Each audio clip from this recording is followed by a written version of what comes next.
Good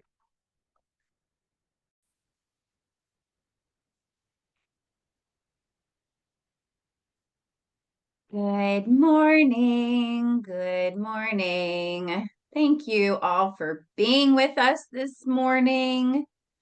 Thank you for being with us. We like to start right at 9:30. Good morning, everyone. I am Diane Michael. I'm the Education and Outreach Coordinator for Southern States Management Group, and I'm happy to host the second virtual day of the season. By being involved in this platform, you are authorizing permission for this to be videotaped and uploaded to our website and for use in our marketing materials. Additionally, no reproduction or use of this video may be made without prior written consent. Good morning. Okay, so the reason that we're bringing you the virtual day and the reason we're doing two of these is because the DBPR, the Department of Business and Professional Regulation, has said that board members who are in HOA and COA are required to take continuing education. So we want to bring you as much education as possible throughout the year. For those of you that have gone to our conference in the past or that have gone to our in-person HOA, COA certification and conference, we provide a whole day of education, but it's still not enough. So we're providing this virtual opportunity for you to be live. It's also being recorded so that you can forward it on to your other board members. And so we will be sending that video out to everyone after. I ask that everyone keep themselves on mute and that they let the presenters do their presentations, and then the presenters know to leave about 5 to 10 minutes at the end of their 30-minute session to take your questions. And please bring the questions because this is a great time to talk directly to the experts. I'm going to put the schedule of events into the chat for everybody so that you can see the lineup, but we will be going till 12:30 and there's plenty of great content here for everyone. Okay, we're going to just kick this off and start with our first presenter, Brian Lancaster. He is the Vice President of Strategic Accounts for 3NG Roofing and Solar. We're so happy to have you with us, Brian. Kick us off, please. Thank you so much. I appreciate it, everyone. I got a little bit of a title shift, but titles to me don't really matter. It's, how you take care of people and how you communicate and roles are roles. But actually the Senior Vice President, I am acting as the direct right hand to the president of our commercial multifamily division. Just a little background about myself before we get into the presentation. I am also an HOA board member of my community, so I do have an understanding of the challenges that you can face, especially when it comes to roofing things. Anybody here have a roof over their head right now? Anybody have a roof? James, you got a roof? Yeah, you got a roof. All right. Lori, you have a roof? Patricia, Harley, everybody has a roof, right? So, this is something I call it the foundation of the homes we live in, because even though we have a foundation, especially in Florida, roofs are super important. So I'm going to talk a little bit to you today about multifamily roof systems, different types of roofing systems, and a little bit of basic education on that, a little bit about some preventative maintenance that can help protect the investment. Not get too granular on stuff. I like to use the word granular because on shingles you got granules, and so if I use that word too much, just you can tell me about it at the conference if you come in person. But my background is I've been in roofing since 2017. My background is 20 years of law enforcement. I was a SWAT operator, SWAT trainer. I did not grow up saying I want to grow up and be a roofer. I grew up wanting to be in law enforcement, and that was the career I chose. And then the divine had other plans for me, and I ended up in roofing. And for the last 8 years, I have gone from basic sales all the way up to running a company as a COO of a commercial multifamily roofing company. I've been working with folks like you for a while, and I really my biggest thing that I'm going to share with you about myself and why I'm here presenting is that communication is everything, and communication about what we see or don't see, how to help you, how to educate you as a board member for your community or homes. And part of that communication is also honesty, honest communication, and letting you know the good and the bad. I'm also really big on accountability and transparency. And so because of my background and because of working with multiple associations, multiple management companies, and being a board member myself, that's why I'm here. So enough about me. Let's get into it. We got about 20 minutes left, and then we'll save the last 5 minutes for some questions. Can you guys see my screen okay? All right, awesome. So we're going to get right into it here. 3MG Roofing, our background, we've done over 10 million square feet of commercial and multifamily roofing. We've done ground up construction. We just added an exterior cladding division, so we actually do the full envelope. So if you happen to be in the business of building multifamily units, we're in it from the ground up. And then we also work with management companies that maintain the units, whether it's apartment communities or townhomes and such.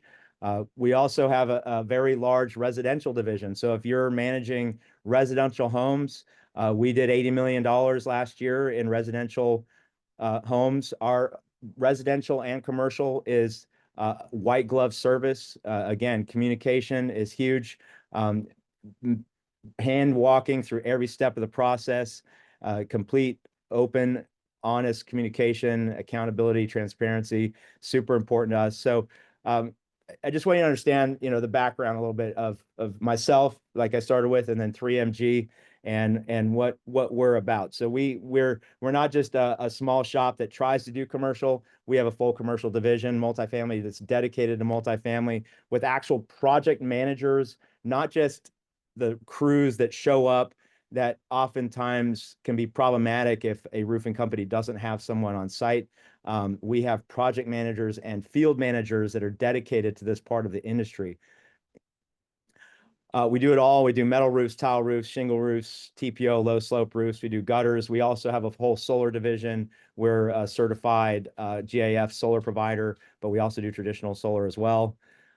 We have locations all over. We have a location in Winter Park. That's our headquarters, Ocala, Tampa, Stewart, Sarasota. And we're about to open our Jacksonville office, and we're also about to open our Miami office. So we're all over the state, and we have Jacksonville is the closest office to you all, so not too far away from you up there. The other thing too that sets us apart real quick before I get into the education part is we have FAA Part 107 drone pilots that are certified. I don't know if you know this, but people that aren't licensed shouldn't be flying on multifamily sites. It's actually illegal. So Patrick, who is our main account executive that will be representing most of SSMG and all that it all entails, he lives on the East Coast, and he's had his license for over 4 years. So that's enough of background. Let's get into the why you're here about learning some roofing knowledge. So shingle roofs, tile roofs, metal roofs, TPO roofs. Can anyone unmute themselves real quick and tell me what roof type you have over your head right now? Can you tell me if it's shingle, tile, metal, or flat? Just unmute yourself real quick. John, James, Valerie, anyone? Shingle. Shingle. All right. Metal. Metal. Okay. Anyone else? And Brian, one of the condos I manage has it's a 8-floor high rise that has, Okay. I guess that's an asphalt roof. Okay. Okay. It might be a modified bit flat roof as Right. okay. Okay. Excellent. Excellent. So the one picture that's not on here, Harley, is a mod bit, which would be a flat, another type of flat roofing type surface that's used. So, everybody's got one of these types of roofs for the most part. And when we get into, we're going to talk about architectural asphalt shingle roof systems first. They're probably the most common in Florida, as we know.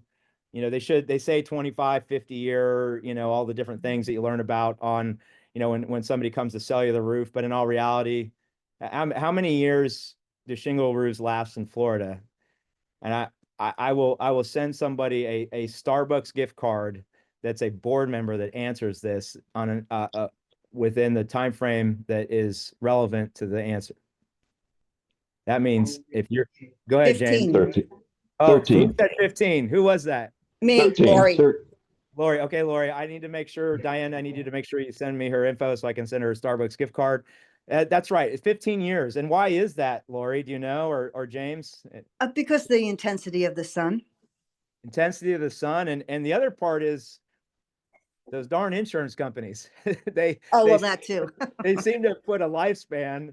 You know, I've seen a lot of roofs that are more than 15 years old, 20, 22 years old, and they're doing just fine, not leaking, no issues. In fact, my own home, when I bought it, had a 17-year-old roof, and it inspected fine. I'm a roofer. I'm looking at it going, it doesn't need to be replaced, but the insurance didn't think so. They gave me 30 days once I bought the house to replace it. I happen to know a roofer, so it worked out for me. But yeah, so 15. And Lori, appreciate you popping in and answering that question. So let's talk about roofs. Yeah. One of the things that is important about roofs is the slope. And slope is, I'm going to show you how slope is determined. But first of all, take a look at this, the slope of this roof. We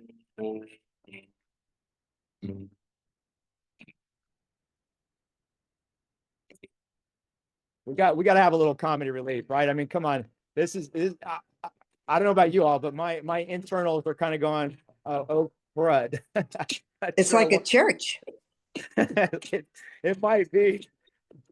I'm not sure that I don't see any safety, no OSHA, nothing along those lines. That's one thing that we're really big on is safety, OSHA compliance. We have, all sorts of safety measures in place. This guy does not work for us. I promise you that.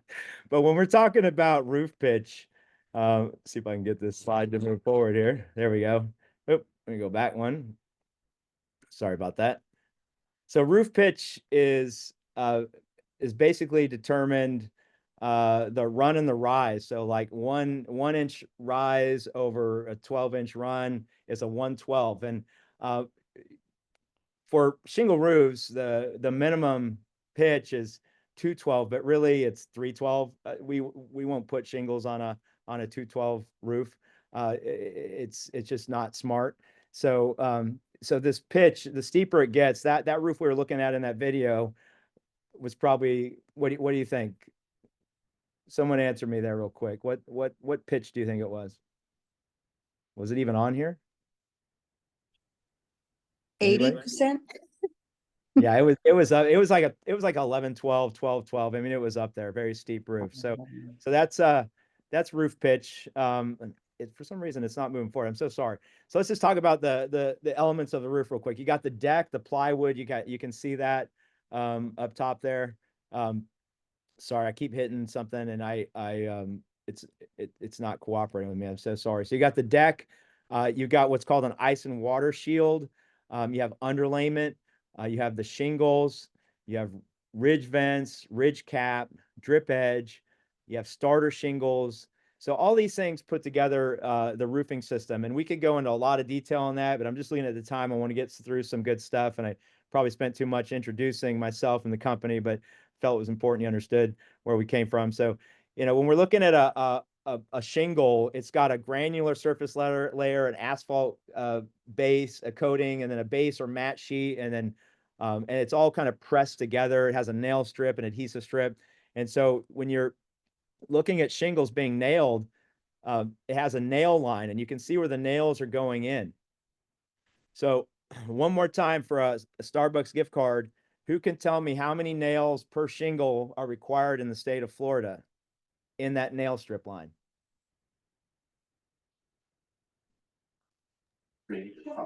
10. 8.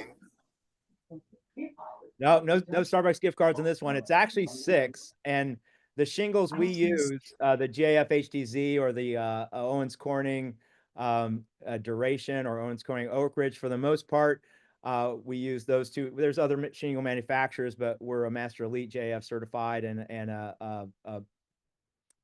also Owens Corning certified.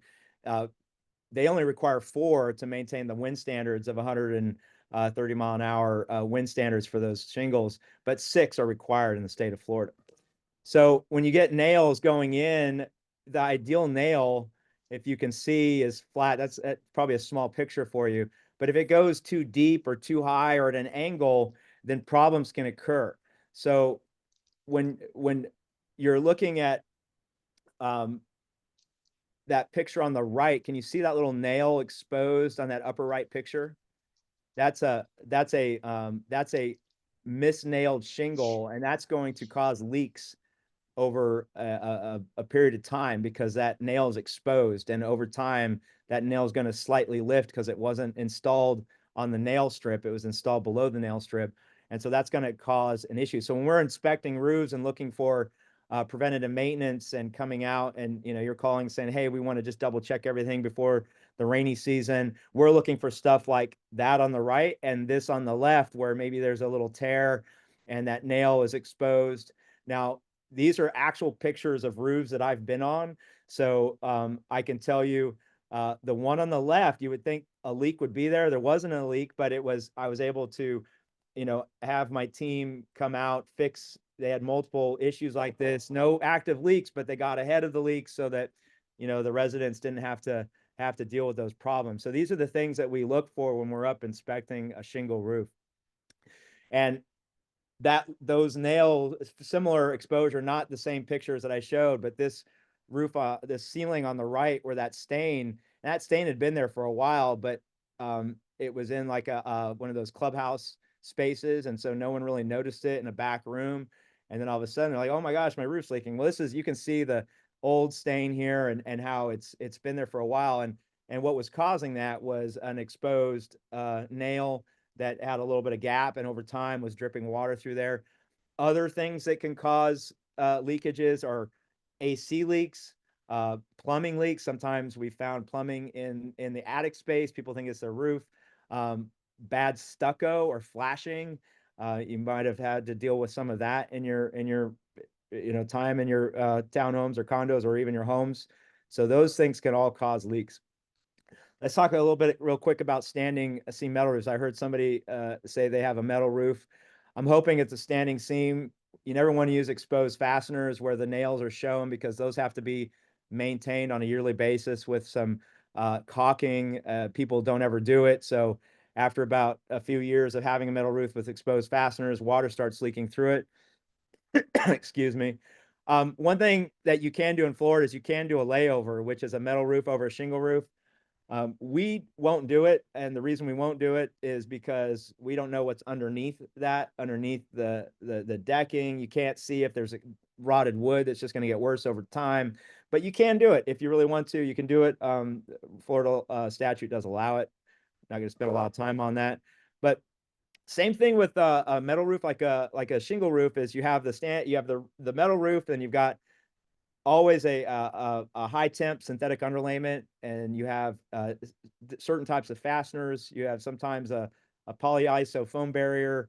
Sometimes you have a vapor barrier. You don't always have all of that in there. Sometimes it's the deck and the high temp underlayment and the roof. But just wanted to give you a little quick picture of that.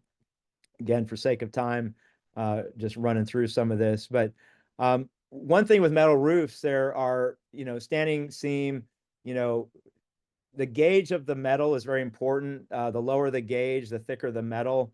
Like a 26 metal gauge is going to be a little thinner than a 24 or, as low as 18. But some of the paint pieces are important too. And we always use a Kynar finish on the metal roof, which is the best. The reason we use Kynar is because of this. Over time, when you're not using Kynar, it fades, and Kynar doesn't fade. So just a quick little, again, just basic information for you. If you're going to replace your metal roof, hopefully you don't have to. A metal roof should last you a lifetime if it's installed correctly. If you're having any issues with it, it could be installation. Sometimes it's architectural design, but you still want to get it checked. You want to make sure a lot of debris can slide down that metal roof into the gutters. You want to get those gutters cleaned out on a regular basis so the water isn't backing up in the gutter and it seems like you have a roof leak, but really you have a gutter problem. So those are a quick little summary issue on that.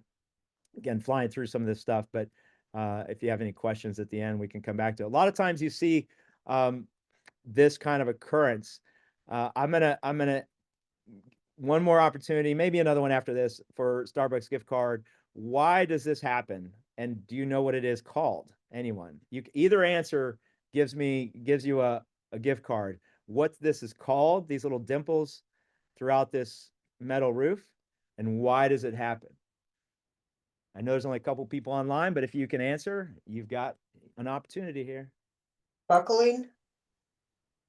Close, close, very close. One more chance. Going once, going twice. All right, so this is called oil canning, and Oh. oil canning is caused either by the structural foundation of the metal roof underneath. It can also be caused by heat, increased heat, decreased heat, and the metal flexing. But it's called oil canning, and you really see it a lot on thinner gauged metal. This is probably like a 26 gauge metal just by looking at it. It's a thinner gauged metal, so you want to avoid thinner gauge metal. But also, when you see a flat panel, if you are going thinner gauged, if you make it a ribbed or a striated panel, it shows less of that oil canning. But this is a common thing in metal roofs. So you got a little education piece if you're ever looking at a metal roof. Now you understand where that comes from. So the other roofing system that's common is a tile, clay, concrete, metal, slate. They have some different polymers now that are out that are really high end, last a lifetime type of roofs. With tile roofs, you've got an added thing here that is not on the installation of a shingle roof. And if somebody can point out what that one thing is that's way different that's on this picture, I'm going to give you a Starbucks gift card. Anybody chime in? There's one very specific different item on here that wasn't on the metal foundation or the shingle The foundation. battens, Who is that? Valerie. Oh, Valerie. Good. You know this. You work for SSMG, don't you? Well, you can give that gift card to Patricia. Oh, no, it's perfect. All right. Well, you guys, I hope you're all keeping track because you got to remind me that who I'm sending it to. So I know we're sending 2 out so far. So perfect. Good answer. Battens. So those battens give a little separation, a little bit more structure to the foundation of the tile installment. So battens are not always used, but sometimes they're required, sometimes they're not. It depends, but we're not going to get into all those details. So what's wrong with this roof? When you look at this tile roof, besides it's missing a bunch of tiles, but this is an install picture I found. What do you see that's wrong there? This is not for a Starbucks gift card, just to see if you know anything about tile roofs. Can you chime in, anybody? You see a little flap on the left, kind of halfway down? So they're using like a synthetic underlayment. It's not a high temp peel and stick underlayment. They got the battens, they got the separation layer. You do not want to use, and if you're ever replacing a tile roof, you always want to take a look at the material that's being, like if they just say synthetic underlayment or underlayment, you want high temp, like a TPU plus underlayment that's a peel and stick, because tile is great, looks beautiful, but the underlayment is what protects you from the elements, the water. Water gets through the tile. The waterproof barrier underneath the tile is what protects actually from the elements. So the tile looks pretty, it protects the integrity of the underlayment, but the underlayment is the waterproof barrier. So let's pop through some of this. We're gonna really crank through here. I don't know that anybody has any single ply roofing systems. Oh no, yeah, I'm sorry. Forgot your name, sir. I lost my my list of people here. One of the gentlemen said he has Modbit. So Modbit, this is an alternative, higher end alternative to Modbit. If you were going to replace your roof, gives you some higher R value and win rating. Plus, it gives a reflective because of the color, TPO and PVC. PVC is commonly used on restaurants because it helps resist the oil that comes out of the fryers over on top of the roof. But reinforced membrane fasteners, either plates or adhesive, polyiso insulation onto a roof deck. You see this mostly in commercial or high-rise condos. They do a lot of mod bid on high-rise condos, but the way our relationship with one of the major manufacturers, we can do this type of roof pretty close to a mod bid price, and you get much more integrity in the roof. I'm going to pass through this video on how these are installed just for sake of time. Let me get through just a couple things real quick on, let me just show you this. I'm going to close with this, and I'm going to, because I think this is important to see. You're going to see kind of a summary of the different roof types and what they look like here. There's that poly glass ISO that you saw on the foundation of that last roof. Nice metal roof with a little bit of striation. This is at Disney. This is that was a solar JF solar roof on a church. See the deck going down, all the safety. These are all real projects that we've done at 3MG Roofing. Nice metal with solar combined.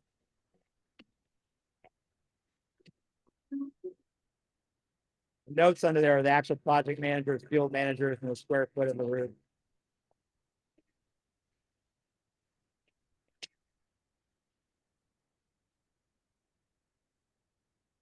Beautiful theological seminary with the JF HDZ shingle with the JF solar shingle. Brian, I want to jump in here because we've got. Do you mind if I have some questions here from Miss Patricia? Go for it. I just want to give Ridge, you guys a vent, quick little- swirls, or sharpening teeth, will this cause leaks? One And more do you put cover over them? One more time. Say one more time. They're ridge, vent, swirls, or sharpening teeth. Will this Yeah. cause leaks? And do you put cover over them? Yeah. So ridge vents, so the pipe boots that pop out are usually the ones I go after because squirrels are addicted to lead, and that there are special covers that will go over those pipe boots to keep the squirrels from eating that lead. I think that's what she's probably referring to. And yes, we can absolutely do that. We have a whole service team that we've done it on whole communities before because they realized that the squirrels were kind of all over the community. So if we can help with that, or if it's a home, give me a call, send me an email, we'll take care of it. Okay, next question. Should you have a roof inspection before warranty runs out? If so, how long before? And should you have your roof inspected on a routine basis? Yeah, so especially on large properties, is this more for a single family home or a large property? It is I would say they both apply. I get up on my roof before storms For for sure. HOA, sorry. HOA. Okay, so an HOA, if you're handling like the all the townhome community there, I once a year or twice a year, we recommend at least once a year at the minimum to go. We do a full drone inspection. Get somebody on there. The drone is going to show us if there's anything obvious. If there's known leak areas, then obviously we'll target that. But you definitely want to get it inspected on a regular basis because it gets ahead of potential, worsening issues.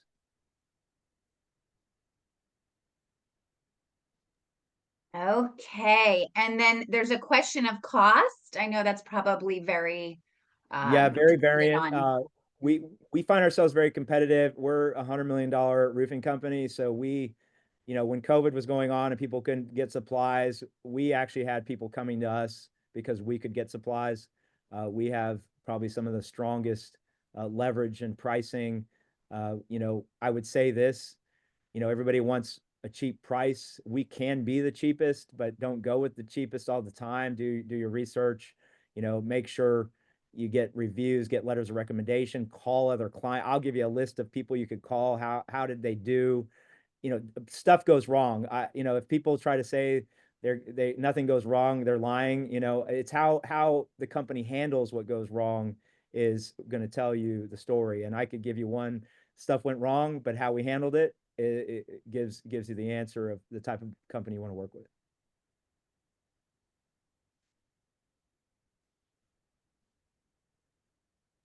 Sorry, I'm going back and forth here. Okay, Brian, thank you so much. That was engaging. That was fun. Good. I know that everyone appreciates the information. I Thank you sent so you much. the addresses. If you would, though, please put in the chat to all your contact information so that they can just cut and paste it. I know it's on the screen right Yeah, now. you bet. I'll do it right now. But then that way we can have them connect with you directly. And everyone, please also keep in mind that Brian and his team will be at the conference. They're going to be doing a panel, panel topics in the auditorium the day of the conference. So certainly you can meet Brian and his team then. Thank you, Brian. We appreciate it. Look forward to meeting you guys. And I'm going to stay on because I'm an HOA board member and I need my credit. So I'm going to put it on mute, and I appreciate y'all so much. Love it. Thanks, Ryan. Okay, moving right along. Again, everyone, if you're just joining us, you can see in the chat the schedule of events today. We have 30-minute presentations for continuing education on relevant topics that are seasonal and hot topics right now. We will like to then now introduce Mike Witter with Empire Works. Mike, are you with us?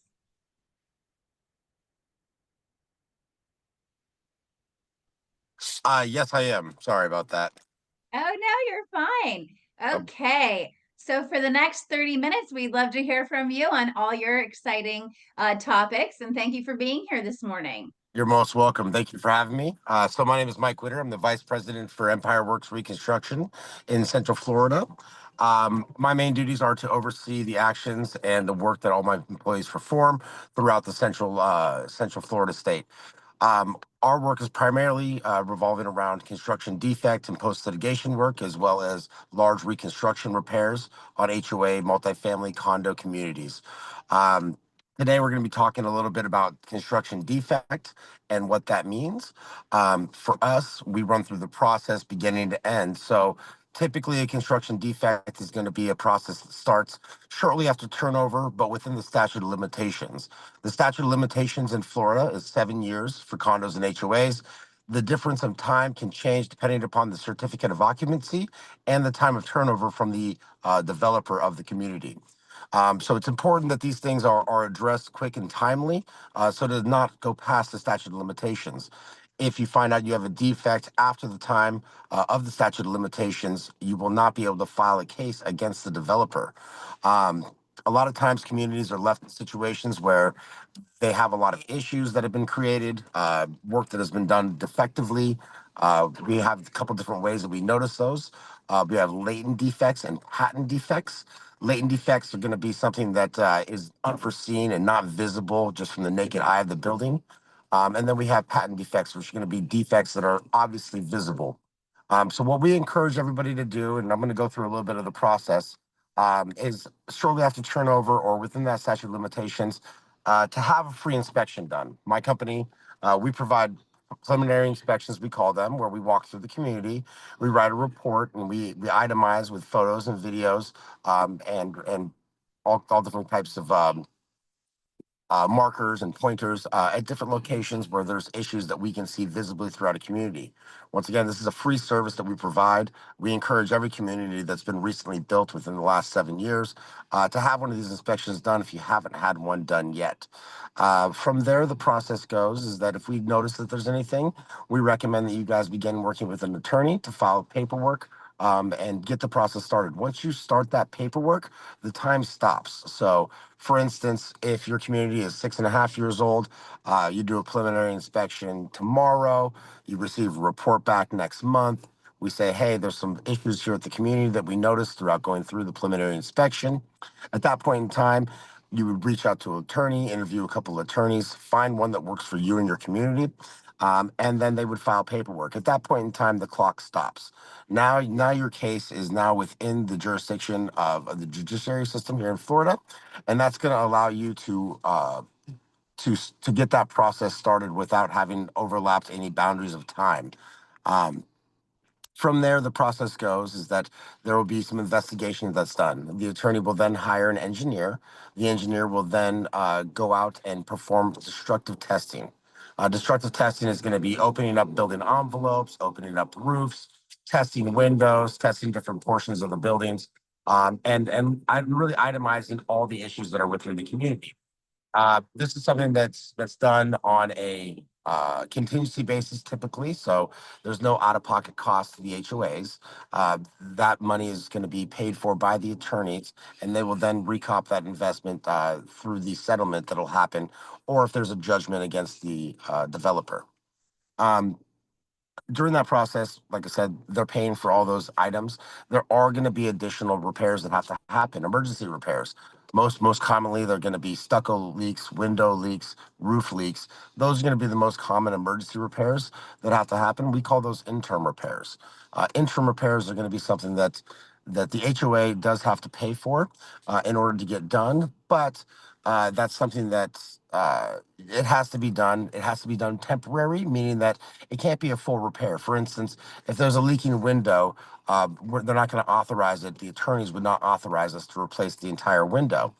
If they were to do that, then there'd be no more defect in play, and therefore there wouldn't be a case. I got a question that came in here. What if the time is 20 years plus? Problems with rust under the windows coming through. Someone recommended take out the metal and replacing with plastic. Okay, so if it's past 20 years, that's going to be something that's not going to be fall under a defect statute. That'd be something that would fall under the HOA reserves. If you have an issue at your community, we're more than happy to come out and take a look at it, write up a scope of work, and perform the work for you guys there, or write up a scope of work, and it'll also be used to go out to bid, so you can obtain your 3 bids. It's important that you guys know who you're working with, the quality work that's going to be performed. I always advise people to look at past projects, talk to recent references, and maybe even possibly, if available, to go out and view an active project of any of the contractors that you guys plan on working with. And that goes not just for general contracting, but for any large investment that you're going to be putting into the community, whether that be roofing, painting, stucco work, balcony work. It's very important to know who you work with. So with that said, I'm going to go back into the process. So the process for the defect from there would be that those repairs are occurring while the defect is in process, meaning while it's in litigation, while it's in mediation. They will build the case against the developer and create a cost of repairs.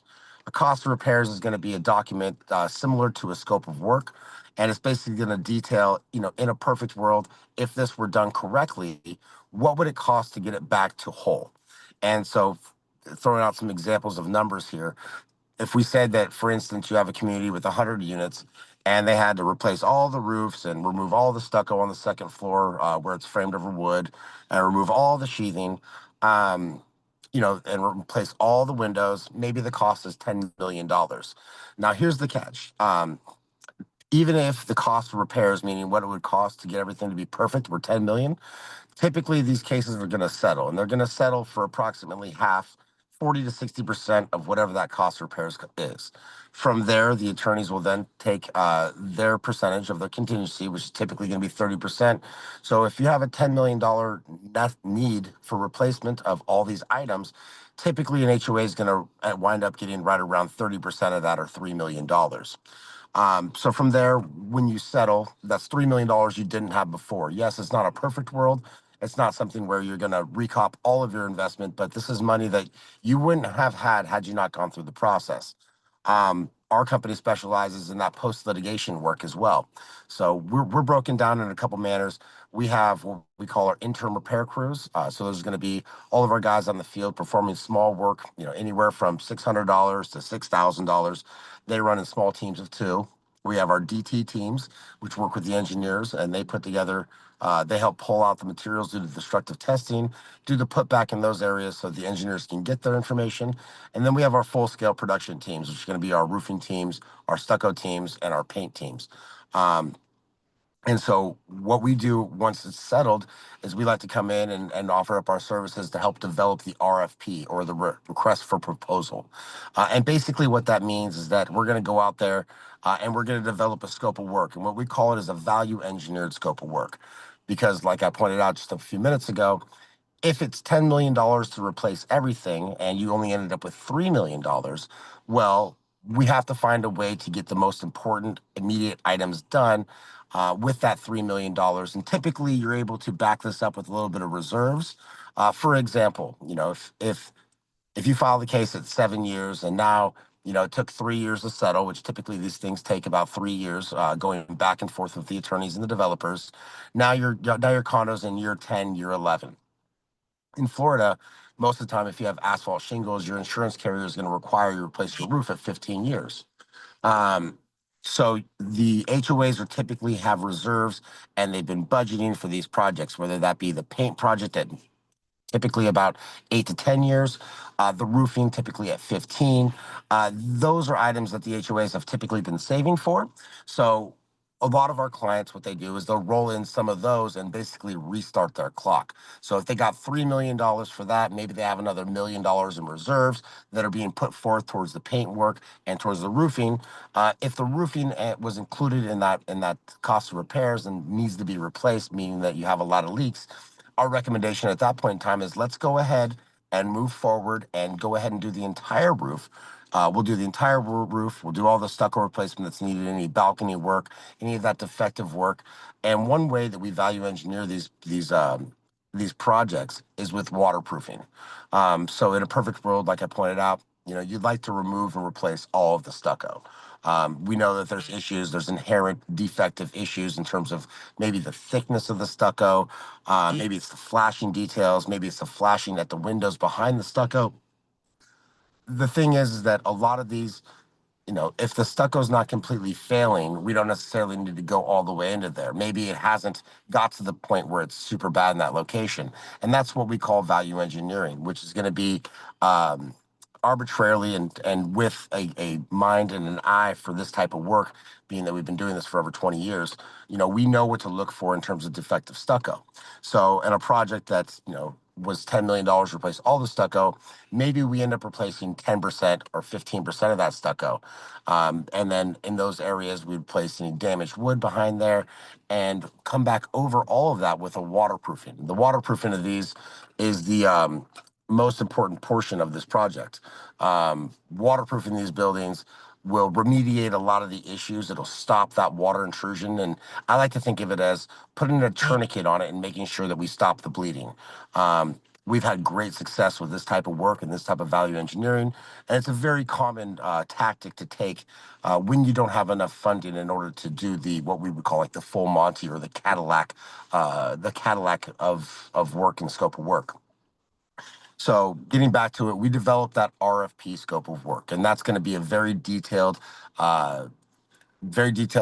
It's going to have all the quantifications, how many square feet of stucco, how many windows, how many bands, how many soffit locations, how many gutter locations, how many square feet of roofing, what type of product are we using, what type of waterproofing product are we using, what type of windows will we use, what do the flashing details look like.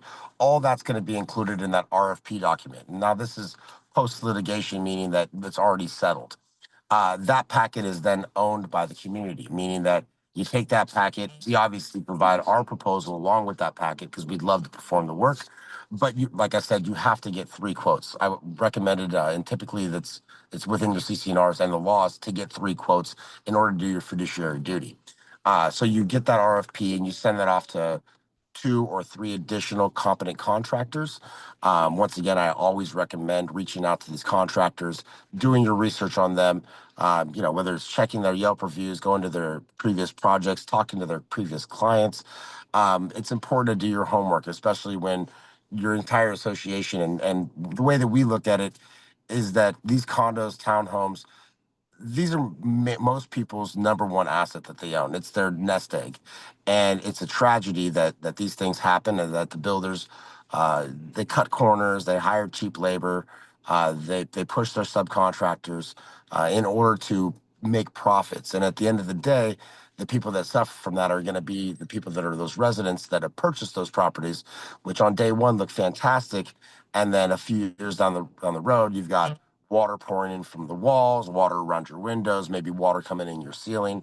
And so it's really gratifying to be able to go out there and assist communities and assist the HOA and the board of directors and the managers with helping to walk through this process. Another important factor of choosing a contractor is going to be, what's their propensity for working in the multifamily market. A lot of contractors might be very good with, kitchen remodels or a single family home siding project. But in this industry, we're working with occupied multifamily, meaning that we're doing all these processes and all this work on these homes and these townhomes in buildings that are completely occupied by families, you know, husbands, wives, children, notification, communication. These are the quintessential ingredients of what makes a successful project. Proper planning, preparation, and notifications, you know, getting the information out to all the residents, or as many residents as possible, and having everybody in the loop as to what's happening and clear lines of communication should something arise. A lot of contractors will come out here and tell you that, you know, hey, we run a tight ship, we're going to have a perfect project, nothing's going to go wrong. It couldn't be farther from the truth. During every project, especially these large scale projects, something's going to happen. Whether it be a nail gets shot through an electrical line, a water line, maybe we step on, you know, Miss Petrucci's beloved flower in the front yard, or knock over a vase. These things do happen during the projects, and it's not so much important about whether or not it's going to happen, because it's a pretty done deal and a almost a guaranteeable fact that there will be an issue during these projects.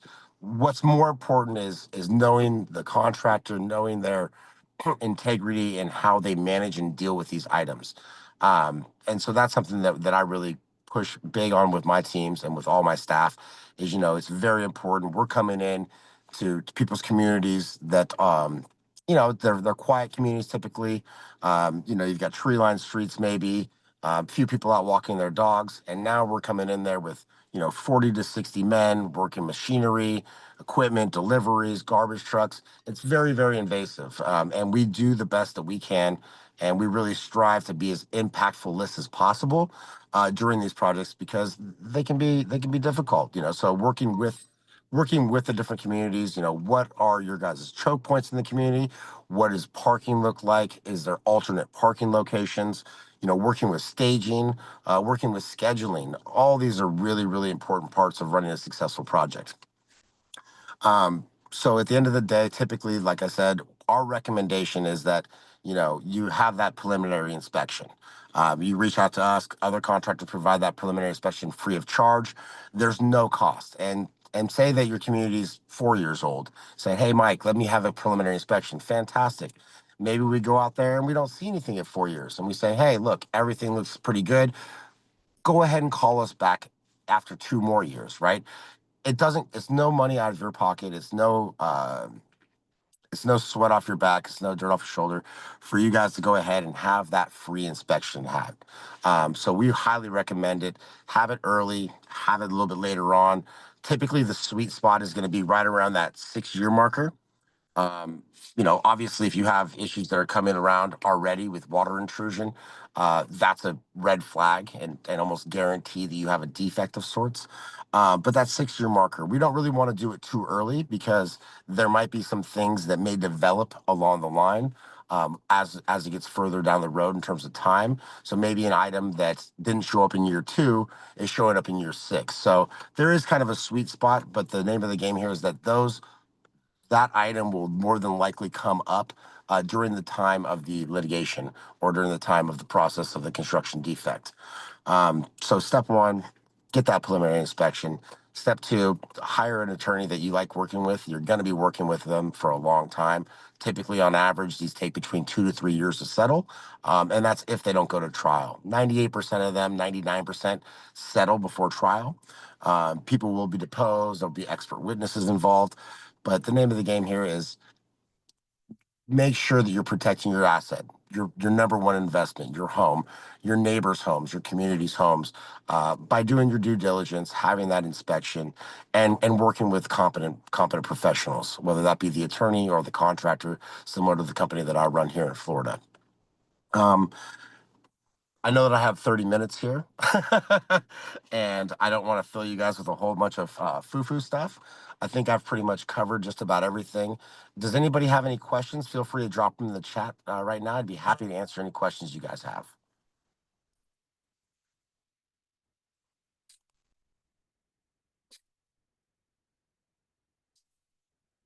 And I do apologize that I'm doing this for my car today. I'm out in the field, and My coworker's out sick today, otherwise she'd be handling this. You cannot tell. It looks like you're in San Francisco. It's great. That was a lot of great information, Mike. If we don't have any other questions, does anybody have any questions? Team from Southern States. A lot of good content. Sometimes when there's no questions, it means that you covered everything. I've been known to talk fairly fast. I am going to go ahead and I'm going to drop my information into the chat link, my Thank cell phone you. number and email address. You guys are welcome to call me and email me at any time. I'm very hands-on with all my projects. So, like I said, today I'm in the car driving around, going to all my projects and making sure that everything's being handled properly. So, I do really appreciate the opportunity to come here and speak to everybody. So, thank you so much for having me. I'm going to go ahead and turn my video off and mute myself so that it's not looking at my nose when I put all my information in there. Thank you, Mike, and everyone. Empire Works Reconstruction has been a longtime Thank you. supporter of our education programs. You can meet Mike and his team. Jackie will probably be at the conference as well. You'll be able to meet them directly at the conference, and make sure that you're signed up for April 2nd at the Museum of Arts and Sciences, the main campus. And while we are just ending a little bit early on this one, I'll go ahead and I'll put in the sign up form for the certification and conference happening on April 2nd. If you have not registered, we encourage you to register and plan on attending. You may also invite any of your other board members or future board members. If you are not part of the Southern States portfolio and you have a community association manager that you feel would benefit from the education, we would also love to welcome them. Since we do just have a few more minutes, I'll go ahead, you know, feel free to take a break, but I will go ahead and talk just a little bit about what to expect at the April 2nd conference. For those of you that have attended in previous years, every year is just a little different. We're going to open the doors at 7 a.m. and we're going to have a catered breakfast for you, nice coffee bar that was sponsored by, the coffee bar is sponsored by Bowman Painting. And we have exhibitors. We have about 70 different exhibitors that will be there. It's a great opportunity to go around and get contact information on industry professionals in our area. Like Mike said, it is recommended that you get 3 requests for proposals, 3 bids rather, for every project that you're doing at your association. So this is a way to meet many exhibitors and to get to know maybe even some of those that you use that you don't see on a regular basis. Patricia says, our board registered, but I usually get a confirmation, haven't got one yet. Patricia, please check your spam. I will also check your name while we're in this and make sure that I have you to confirm, but oftentimes those go into spam if you don't see it. So 7 o'clock, the doors will open. At 8 o'clock, we will kick off the day. We are honored to have Hyatt Brown, the founder of Brown & Brown Insurance, to talk about what him, his wife, his foundation are doing in the community. They have spent they've spent a lot of money building our development in our area, and they're going to talk about what's going on in the Daytona Beach area, what they're contributing to, and what the future looks like. So that'll be a nice way to kick off the day. And then we have the planetarium and the auditorium running speakers the whole day. So we recommend that you bring multiple board members and that you split up. One person can go to the roofing panel while the other person can go to a personality class. And then you share the wealth with one another. We're going to have about 400 board members there of associations of all sizes. So it's also a great opportunity to meet others and talk to them during lunchtime to find out what their best practices are and to just meet new contacts. So we will have food trucks there. We will have snack stations. We'll keep you hydrated all day. In the afternoon, we'll have the 2-hour HOA and COA certification brought to you by Wright and KCPA. And what else? It's just going to be a great day of information, and we hope that you can all make it. And I'll go ahead and I'll see if our next presenter is on so we can keep things moving along. Thank you all for your time.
Okay, we're going to go ahead and move on to the next session. Okay, everyone, just to remind you that the schedule of events is in the chat to everyone all the way at the top. And we are recording so that we can provide this to other board members who were not able to attend live. It is my honor to recognize the next presenter, who will also be one of our roofing panel representatives at the conference. Recognizing a gap in the industry, Florida Specialty Roofing was founded to address the need for expert craftsmanship in tile, clay, and composite installations, particularly for larger projects. The company operates with a unique business model, large enough to achieve scalability and cost efficiency on premium products, yet boutique enough to offer highly specialized white glove service with unmatched attention to detail and project management. Ryan, one of their founders and owners, is excited to join you today.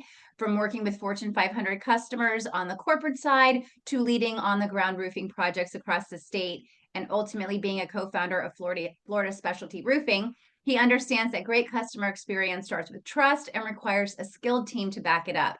Being raised in Florida, he takes great pride in leading a company that continues to work towards making positive impacts on both the communities in Florida and the roofing industry as a whole. Ryan, welcome.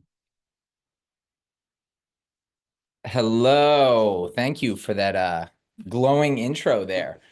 So thank you everyone for joining. I'm going to get set up here. So fair warning, I am a roofer. I am not the most tech savvy and the best with a lot of these presentations. So I'm going to do my best to go through the slides, give you guys kind of intro about us as a company, and then cover some of the new products, warranties, kind of lifespan of roof products and roofs here in Florida. Working in the tile premium space, that's kind of the big conversations that we're in a lot, you know, how shingle, tile, all these products, kind of how long they'll last, how insurance relates to it, what your warranty coverage is. So give me a second to pull up our presentation here.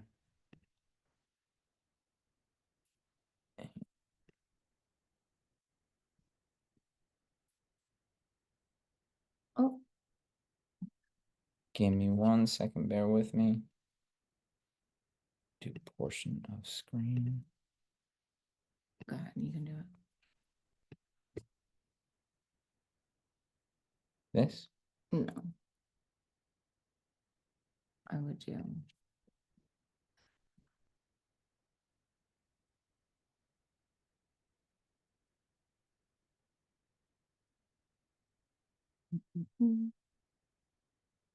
All right, guys. Sorry about that.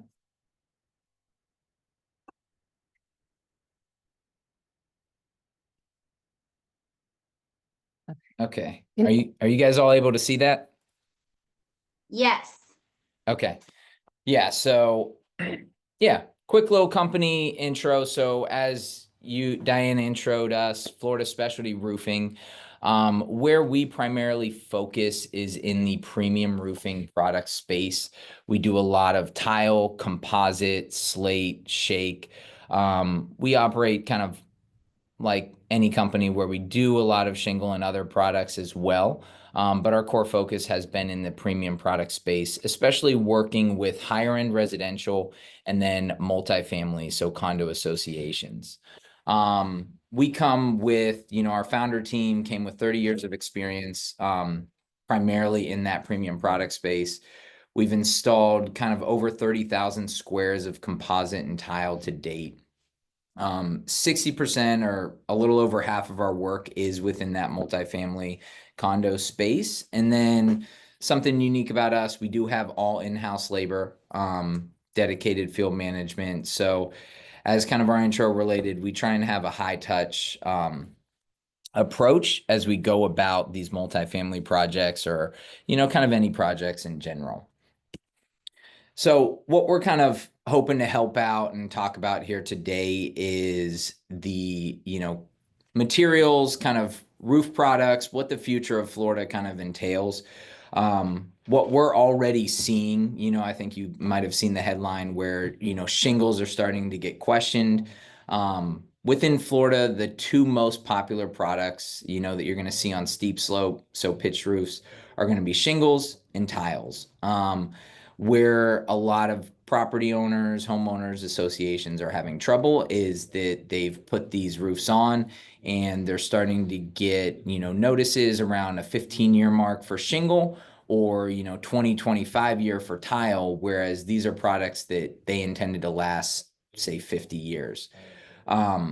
So what we're, beginning to see is these manufacturers come into this market to kind of provide products that are going to give a little bit more longevity, a little bit more performance. So within the shingle space, probably the biggest thing that we're seeing is that, shingles are failing either in storm environments well beyond or below wind speeds that they're kind of rated for, or they're becoming aged out well below what they're rated for in terms of lifespan. And then tile, with that, we're seeing kind of similar things. Tile is supposed to be a, 50-year product where, insurance is asking you to replace around 20-25 years, well below what, people are assessing for or forecasting. And, we're seeing a lot of damage that occurs with, storms, again, storms that may come through with wind speeds below what, they're rated for, but still seeing damage on them. So as, we're looking at the future, how do Florida property owners combat that, right? How are we going to, put a roof on when it's time to put a roof on and not be in this, early re-roof phase, whether it's an association or a single family home. So with the new products, some of what we're seeing is a lot of synthetic and composite and then metal alternatives. So talking on those, two primary. So here you're seeing the comparison chart that's going to be focused on kind of a tile, but speaking to the shingle aspect, one of the things that you're going to see are synthetic or composite shingles. So one of the manufacturers in that space is going to be like an F-Wave. There are also rubber shingles that have hit the market, so like a Euro Shield. A lot of those products were designed to combat hail, so that's their primary focus. But again, the goal there is to have a greater longevity in your shingle roof versus a standard architectural or asphalt shingle. And then a third option in the shingle market is some of the coated or painted metal products emulate a shingle as well. So manufacturers like a Decra, a Roser, those type of materials. And then as you move to tile, kind of relevant to this kind of comparison chart you're going to see here, there's composite or synthetic tiles. Brava makes a Spanish tile. They're probably the most predominant and best performing in that space. And then you can also get into the coated or painted tiles as well. So a Wart house, a Decra, a Roser, similar there. So as we're looking at kind of the future, a lot of associations and property owners are looking at, how do we replace? What's best to replace? Where is the price point of some of these newer products versus traditional, right? So when it comes to pricing, your asphalt shingles, they're going to be, your lowest cost versus kind of any other material. So any of those, new products in the shingle market are going to come with a steeper price tag. The hope there is that they're going to give you that longevity, that performance. It's going to exceed what a standard asphalt shingle is. Same thing with the tile. As we look at composite tiles, or sometimes the painted coated metal, these come with a little bit of a price increase versus a traditional concrete tile. But what you're hoping for is to improve that kind of need for constant repair, constant maintenance, or replacement much earlier than what the lifespan would be. So the challenge that we're going to have with a lot of these new products where, they are performing better, they are kind of standing the test of time a little bit, is the cart versus horse when it comes to insurance coverage. So, as we go to discuss different, tile products or different innovative products in the market that are a little bit newer, the big question always comes up, will insurance give me a discount? Will insurance call Brava, a 50-year product versus making me replace a tile? The unfortunate quick answer is not at this time. But what we're seeing is that a lot of these products do help alleviate where insurance is having to stop in and cover. And beyond insurance just covering it, it protects you as the association or property owner from a lot of maintenance and repairs. So, for instance, a composite tile roof may be more expensive than a concrete tile roof. But if you're having things like maintenance, cleaning, a lot of foot traffic that on a traditional tile roof will cause breaking tiles, damage, things that need to be repaired, maintenance items, line item costs there, you can start to pencil out like an ROI for those products separate from insurance coverage and separate from how they'll be evaluated. And what we're also seeing is that I think insurance will adopt some of these new products and change coverage over time. I do know that manufacturers are actively working with that because a lot of what they're doing is resolving where, insurance is having a lot of coverage. So concrete tiles are a great example where at that 25 year mark for concrete tile, they're having to replace a lot because as a storm comes through and causes damage, now you have damage to a discontinued tile. Again, on the shingle side, you're having damage much more prevalent and occurring with an older roof. And that's kind of why insurance is forcing that replacement a little bit early. It's all trying to alleviate where that big replacement is going to occur from storms. So with the composite, synthetic, even rubber and metal products, you're not having that damage that occurs through storms. So you're kind of removing the need to, conduct repairs and, alleviating insurance's big concern with having to replace because of broken tiles. And then as, we look at all these newer products and kind of how it interrelates, the next topic that kind of comes up is warranties. Warranties are always something that are sometimes misunderstood, how all the various warranties kind of interact and, work involved with each other. When it comes to warranties, you're going to have 3 different types of warranties. You're going to have a manufacturer's warranty. You're going to have a workmanship warranty, which is going to come from your contractor. And then the final coverage area you'll have is insurance. How all 3 of those relate together is very helpful to understand when you're choosing a product. Starting with manufacturer warranties, and this will keep the steep slope or pitch roofs because, low slope and NDL warranties operate a little bit different. But in terms of the steep slope or, pitch roofs, you're going to mainly be covered with manufacturer warranties for product. One of the things that always gets discussed is wind speed, how that's included in the warranty. You know, you have brands like GAF who claim an unlimited wind speed, or, you know, some are 140, some could be 120. And a lot gets kind of emphasized on those wind speeds. And in reality, you know, most have a hurricane or act of God exclusion. So what that's going to mean is that anytime, you know, those events come through, it's going to negate whatever that wind speed is, because that's going to be the event that triggers kind of voiding the warranty. So really what you're left with a lot of manufacturer warranties is product coverage.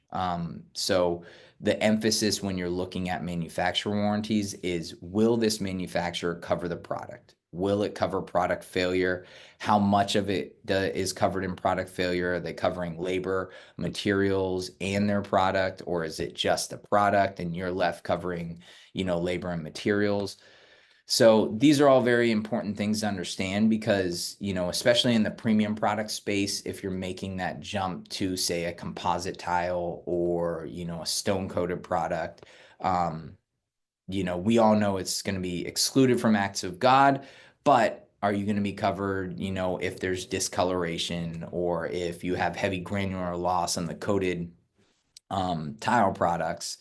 And will they step in and kind of help replace that? So it's something to be mindful of. You know, not every manufacturer warranty is the same, and not every manufacturer is as good at covering kind of product claims.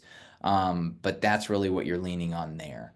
And you do have some that have a workmanship coverage. So probably the most, you know, familiar is, again, GAF and their shingle warranty. They have a silver pledge and a golden pledge, where the manufacturer comes in and covers the workmanship aspect of the warranty. These are great products to have, something as you're looking to re-roof even a home or a multifamily. It's great coverage in place because it protects you beyond just that individual contractor. So Brava has one that is available on the tile portion. They're the only one that I'm aware of in the steep slope premium product space that has a workmanship coverage. It's something that, you know, craftsman level contractors with us are able to supply to associations, property owners, and where, again, they're kind of backing that workmanship to giving you peace of mind should anything happen with the contractor, or there needs to be involvement with the manufacturer to cover the workmanship portion. Which leads us into workmanship warranties. Workmanship warranties are going to be the warranty you get from the actual, oh, sorry, I'll go back to my face here. Workmanship warranties are going to be the warranties you get from the actual contractor. These, in short essence, cover you for waterproofing, right? Any leaks that you're going to have, any installation issues, any flashing issues, everything involved in how that roofer put that roof on is going to be workmanship coverage.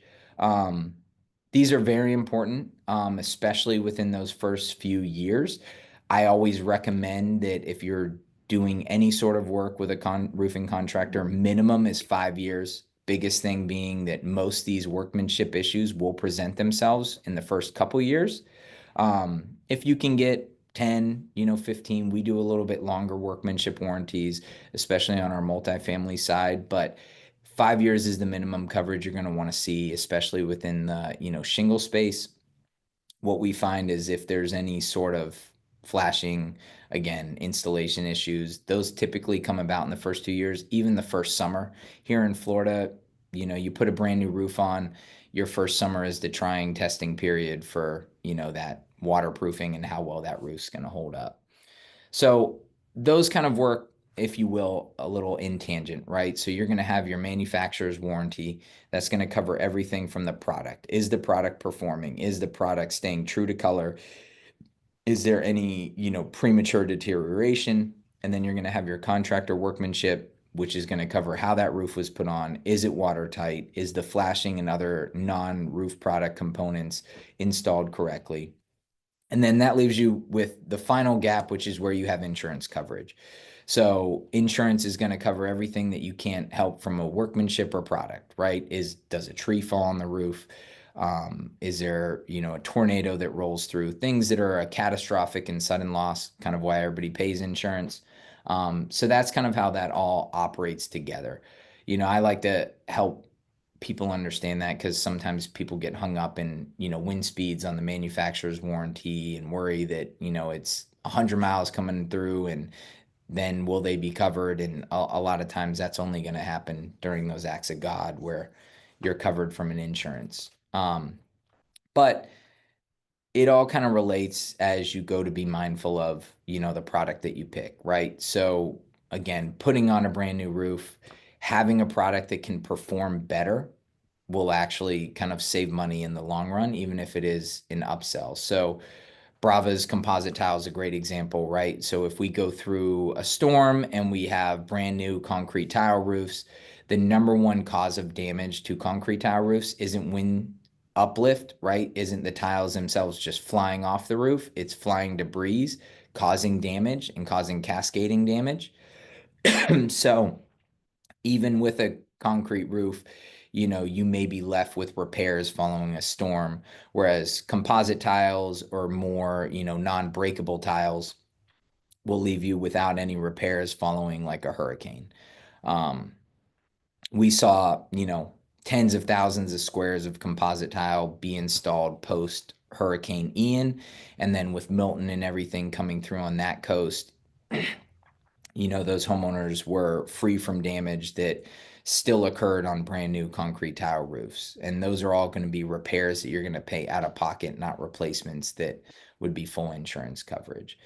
The other aspect too is how, walkability or access or what the maintenance looks like on your roof. So this is probably a lot more of a discussion in the multifamily, condo HOA space.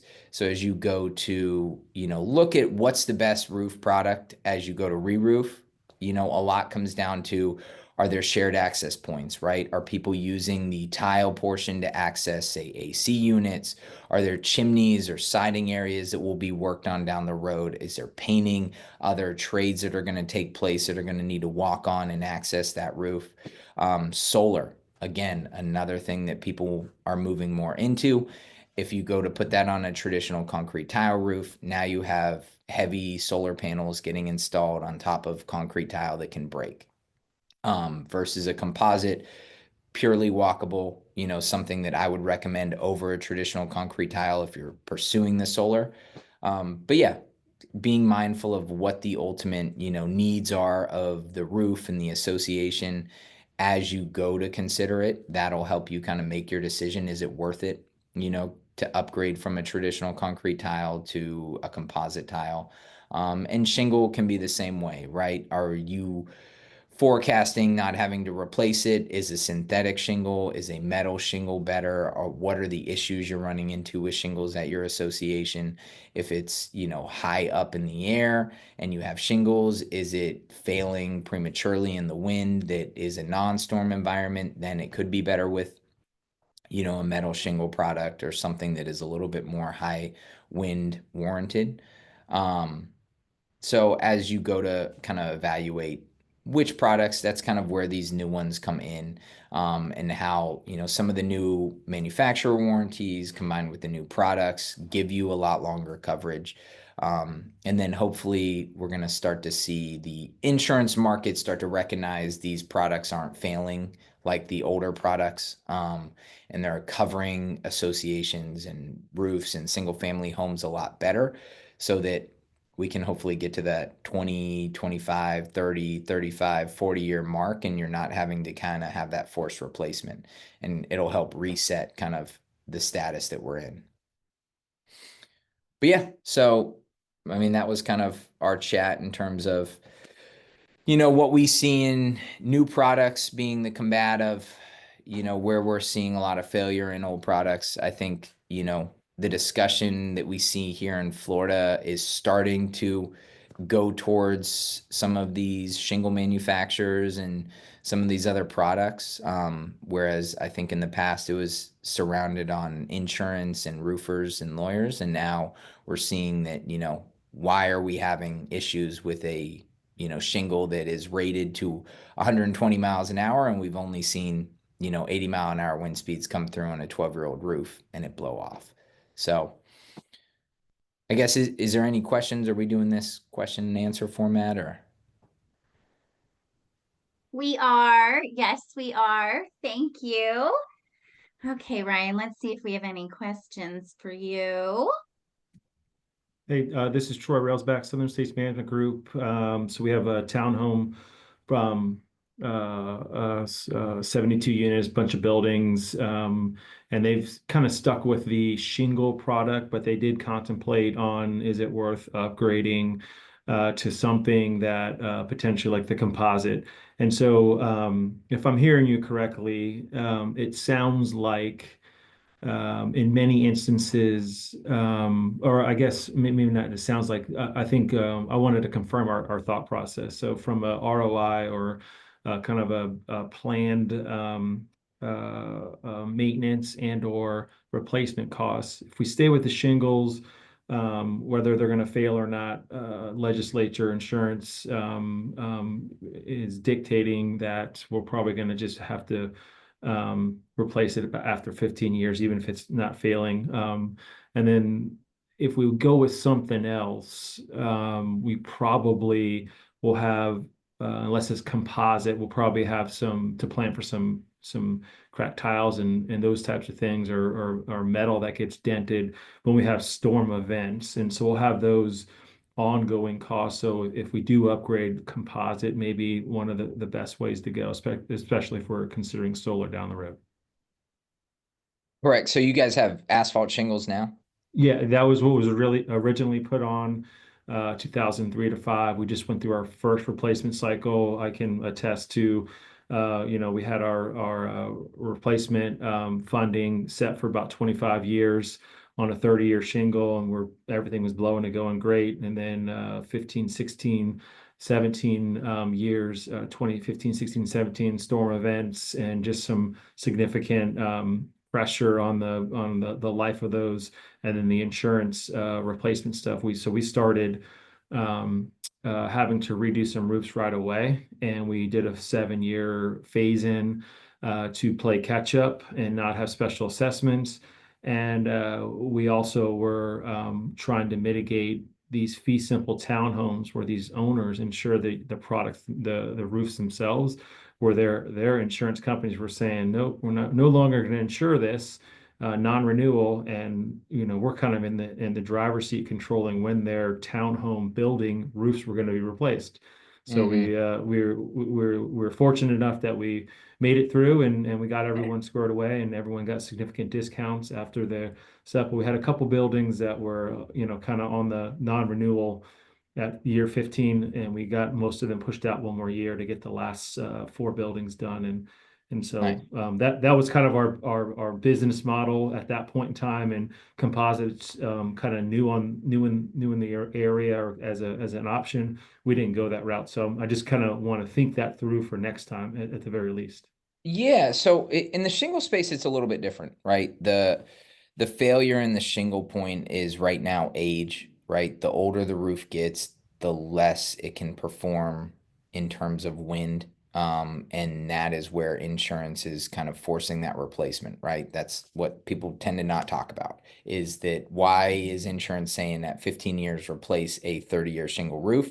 It's because what they find is 15-year and up roofs are the ones that are failing in wind events that are lower than what they should be rated for, and then insurance is covering replacement. That said, I mean, it's also the toughest because of the price point of shingle. It is a much farther leap to go with anything, whether it's standing seam or even exposed fastener, W profile metal, or any sort of alternative is much more expensive than shingle. So it's harder to pencil out an ROI change there. And then shingle also has walkability. It's a good roof if you're putting on solar, right? There's no concern about breaking shingles. I mean, you could kind of deteriorate them a little bit by overwalking on them and kind of knocking off granules, but you're not going to have like a substantial damage amount like you would traditional tile.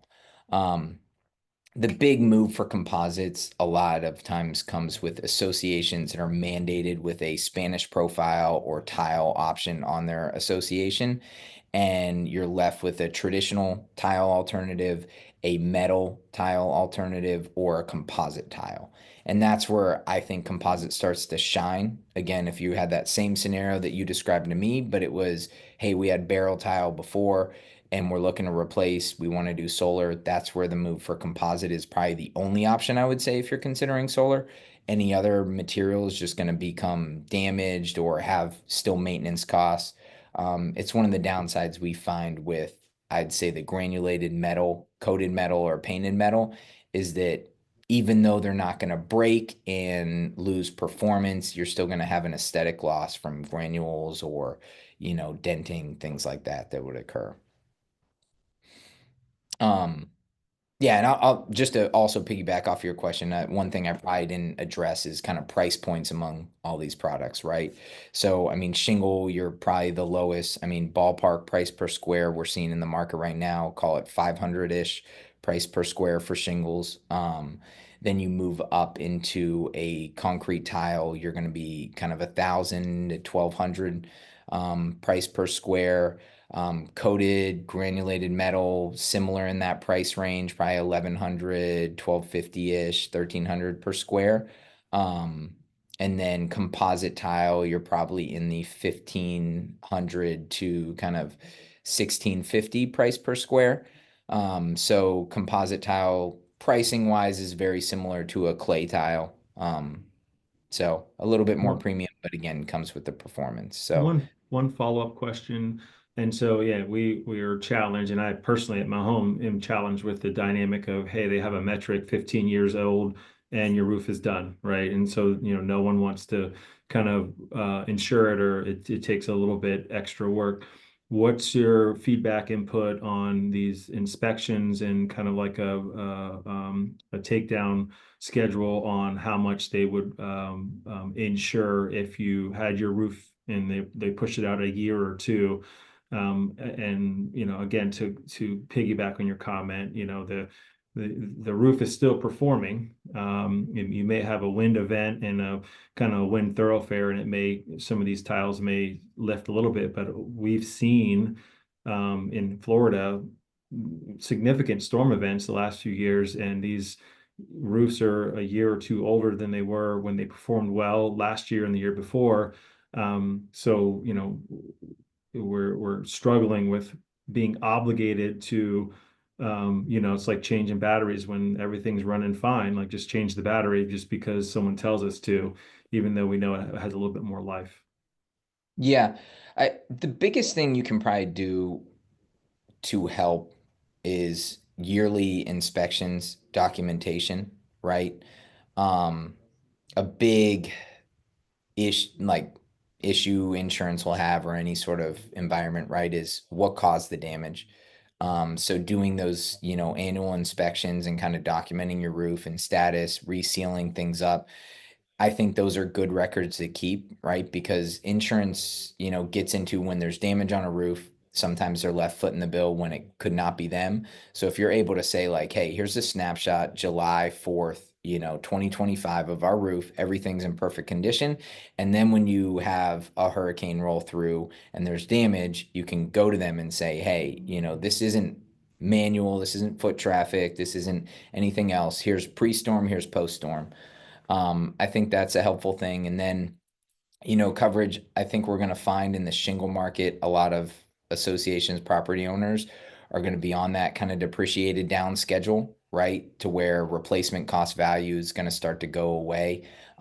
So I think for associations and, individual single family homeowners, there needs to be ready to kind of bolster up things should a claim occur, right? Because you're not going to be given the full replacement cost value. We're seeing a lot more policies not cover that completely. Ryan, thank you so much. If you wouldn't mind putting in the chat to everyone your contact information. Again, everyone, this was Florida Specialty Roofing. They will be panel presenters on April 2nd at our in-person conference. Ryan, we're so thankful for you and Amelia and your team for being with us today and providing us with some great education.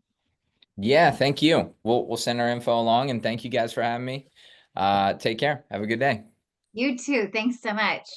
Okay, everyone, we're going to continue moving on to our next presenter, which is Bowman Painting. They have been a longtime supporter of the education events of Southern States Management Group, so we're very thankful for Scott and Lynette.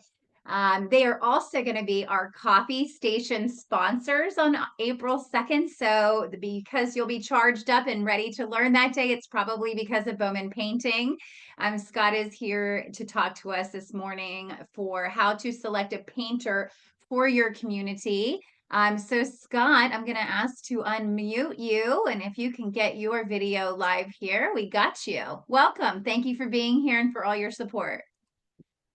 Thank you. Good morning. How are you guys doing today?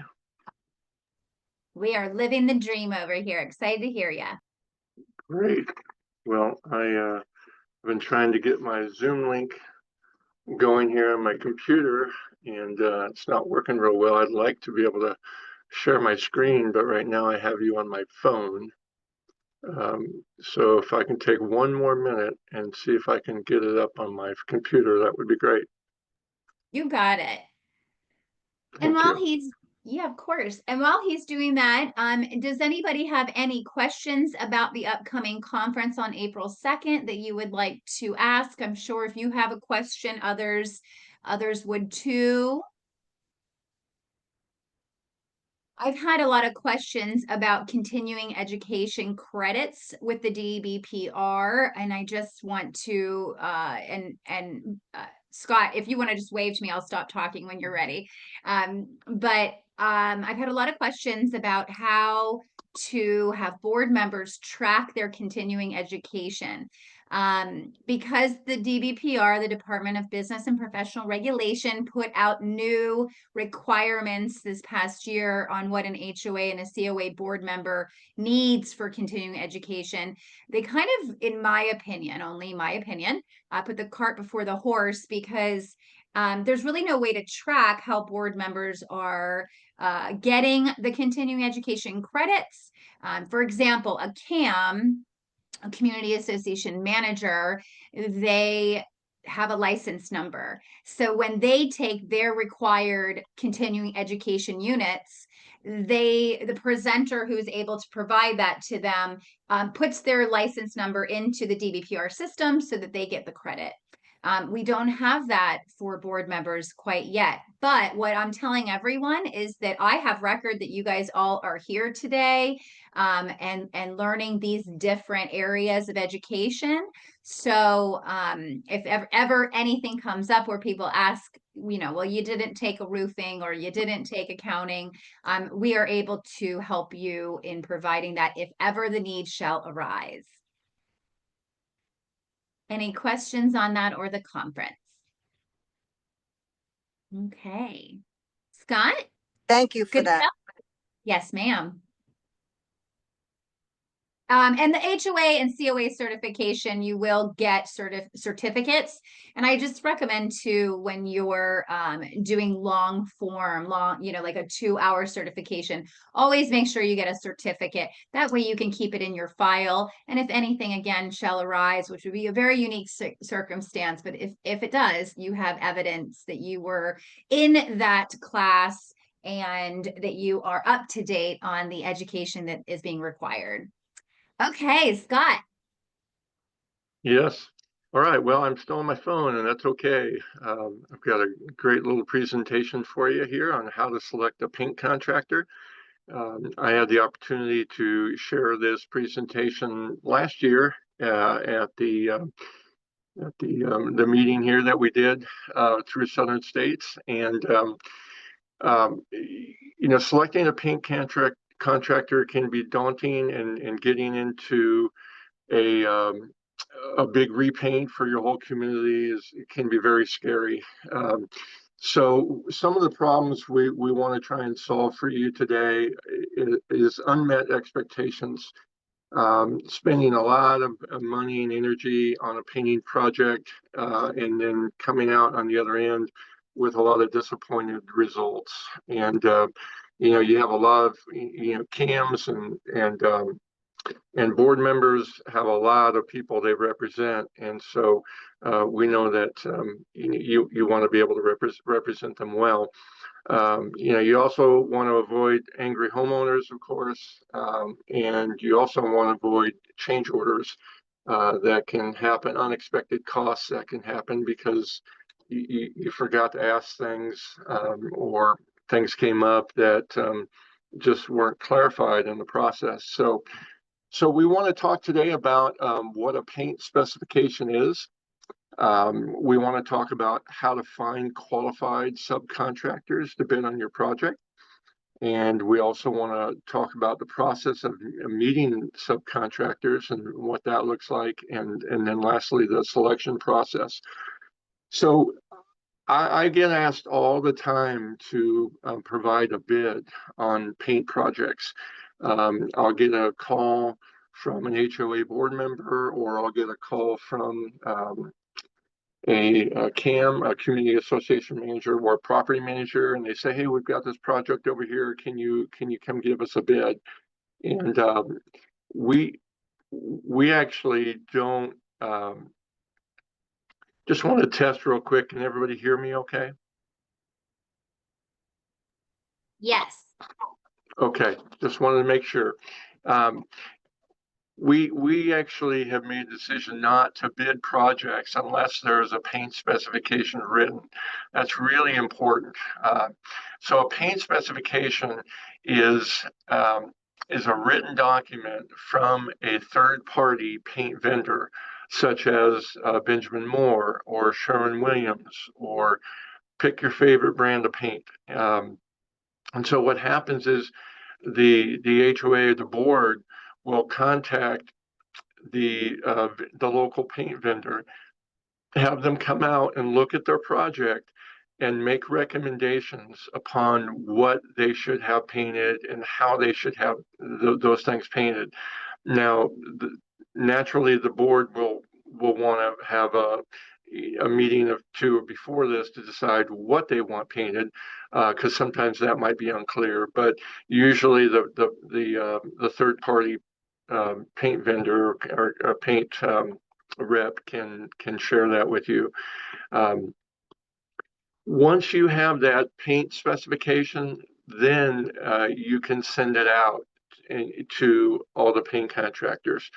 It's so important because now you have, for a number of reasons. Number one, you have a third-party representative giving you information that you're not getting sold on.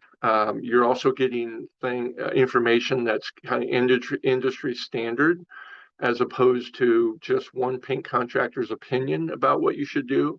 Or maybe if the paint contractor is telling you what to do, you may not be getting the best advice for your property. They may be asking you, for example, to paint certain things that either don't need to be painted or shouldn't be painted. So working with a paint rep from a local vendor is very important. The second reason why is you're getting you'll get an apples to apples comparison from once you get all your bids. All right, let's talk about a paint spec though. What does a typical paint specification include? It includes the scope of work. It includes what you're doing and what you're not doing. It includes some of the prep work that is required. It includes the substrates that are to be painted. The body, the stucco, the siding, the overhead garage doors, front doors. A lot of times we see front doors excluded. Ceilings, shutters, trim banding, things like that. Also, what should be in the paint spec is the number of coats of paint to be applied to each of those substrates. It should also include colors. Colors is a big thing. Obviously, you know, if you want to get your colors changed, you got to start well ahead of that.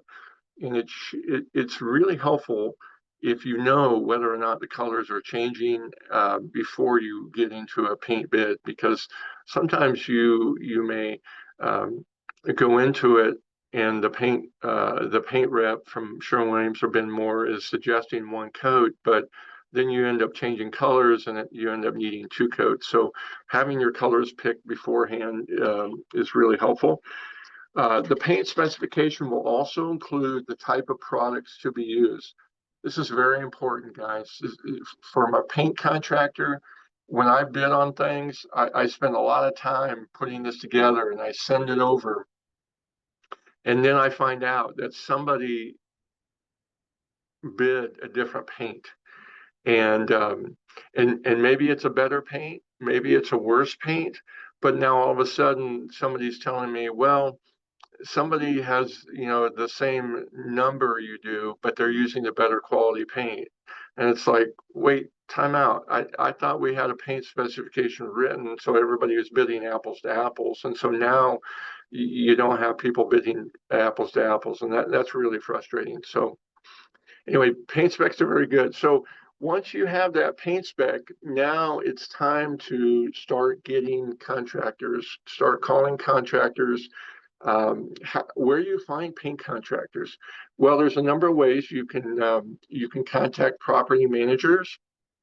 You can ask some of the local paint stores for, I'm sorry, when I say contact property managers, you know, Southern States, you know, obviously is probably one of the groups you may be working with already, and they have a lot of good vendors already that they've been working with for years, more so trusted vendors that they've worked with, that they've already vetted.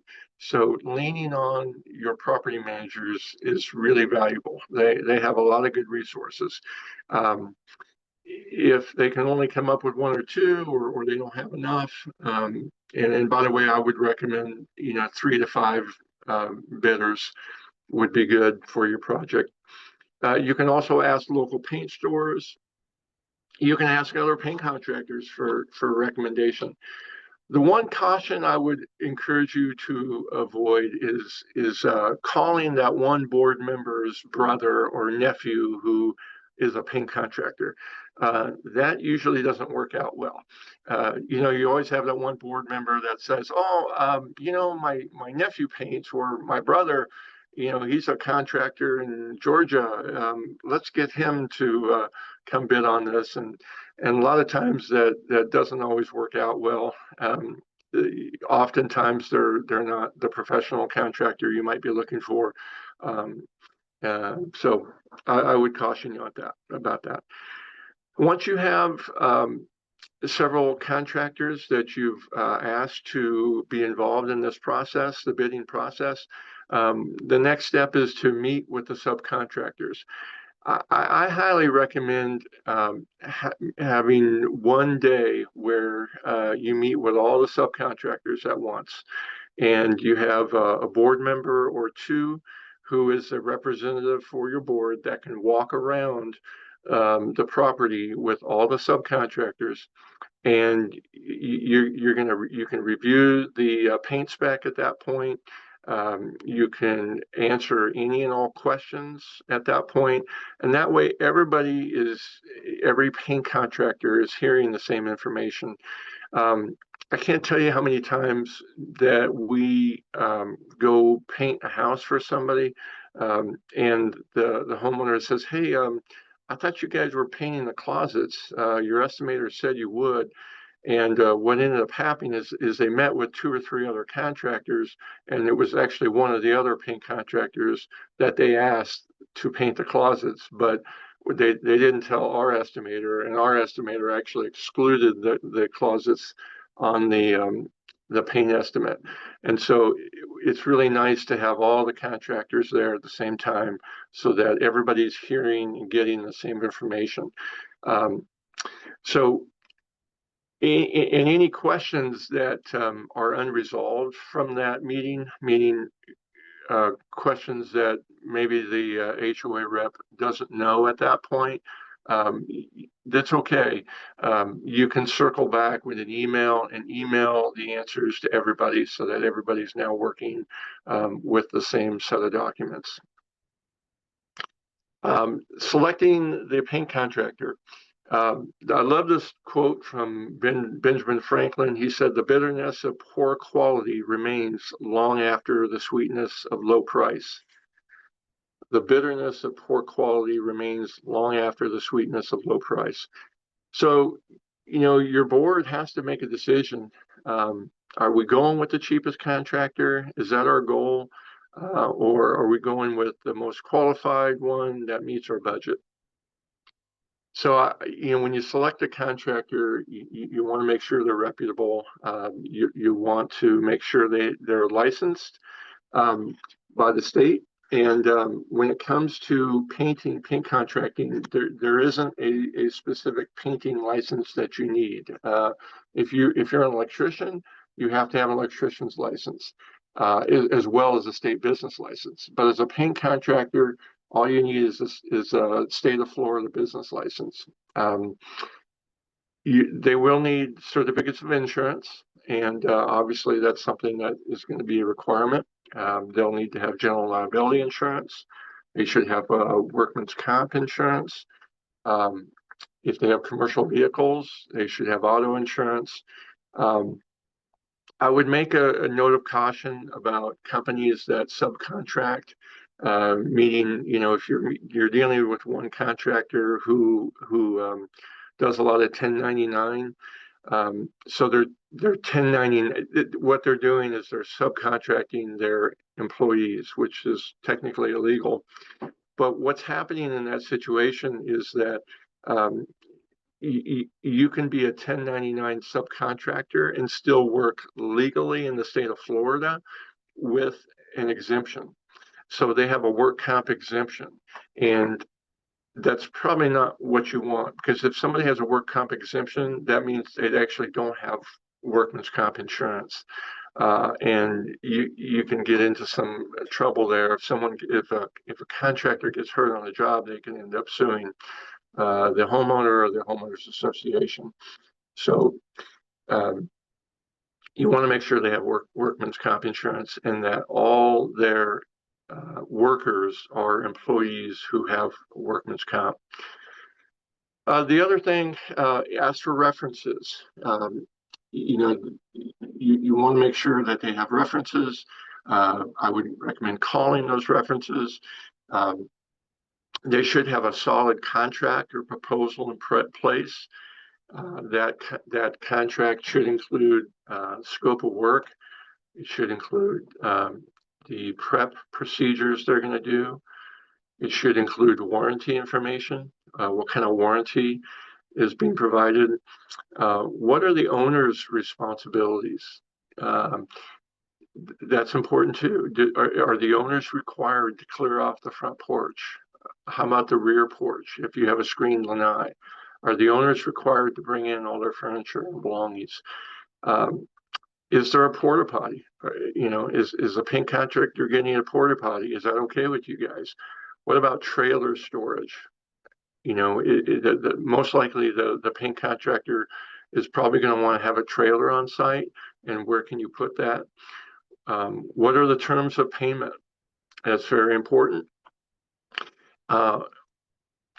Also, it's really helpful to know your timing. A lot of times, and this is a frustration for the paint contractor, is in the process of talking to all the paint contractors, the HOA board doesn't tell the paint contractors what type of timing they're looking for. They might have some unrealistic expectations that this could be a 2-month job, when in reality it might be a 3-month job. Or in some situations, the HOA is selecting a paint contractor because they said they could get it done in 2 months, whereas somebody else said, well, we think it's about a 3-month project. Well, if we have 20 guys, if you want it done in 2 months, we could do that, but we need to know that. So knowing the length of the project, which as a board member, you'll probably have no idea how long something like that's going to take, but you can start getting information back from the subcontractors when you meet with them. Another important question when you talk with some contractors, do they have a safety program?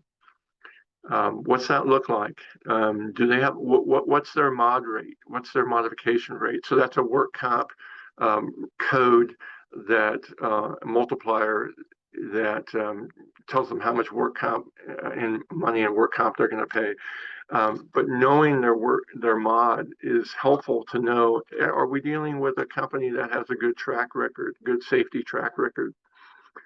And then lastly, I would highly encourage all of so let's pretend you get 5 estimates in or 3, and you narrow it down to, I would recommend trying to narrow that down to 2 finalists, maybe 3, and then have them come into a board meeting and then kind of present their proposal and take questions from the board and even the community, perhaps at large. I think that's really helpful. There's a lot of good questions that get answered there, and you'd be surprised how many good questions that the board, the community can ask too. So that's good. So after you've done those things, you just have to determine your start date. You want to select a contractor based on those things. Determine your start date, sign the contract. Usually there's going to be a security deposit involved. For typical homeowner projects, we require 1/3. But for a large project, sometimes when we do these large communities, it can be $200,000, $300,000.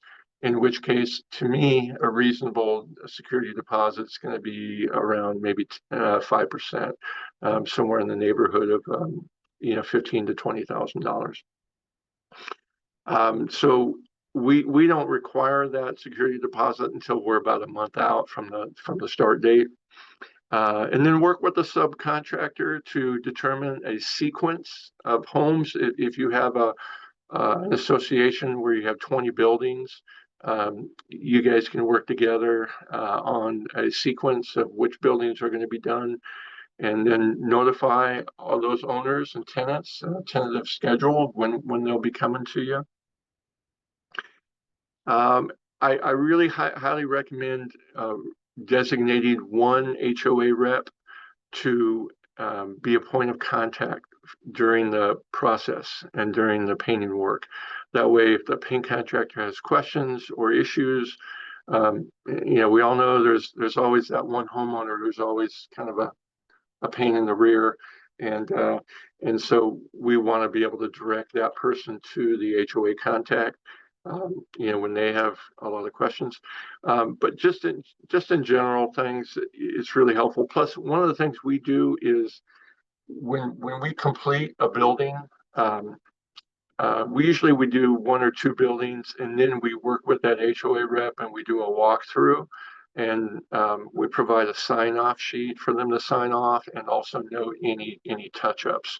So we try and do that after each building is completed. We get any touch-ups knocked out right away, rather than waiting to the very end. And then we take that sign-off sheet and we send it in with the invoice. We send it in to the management group, who then, of course, gets approval from the HOA to pay it. So that's kind of how that process worked. Just kind of final thoughts.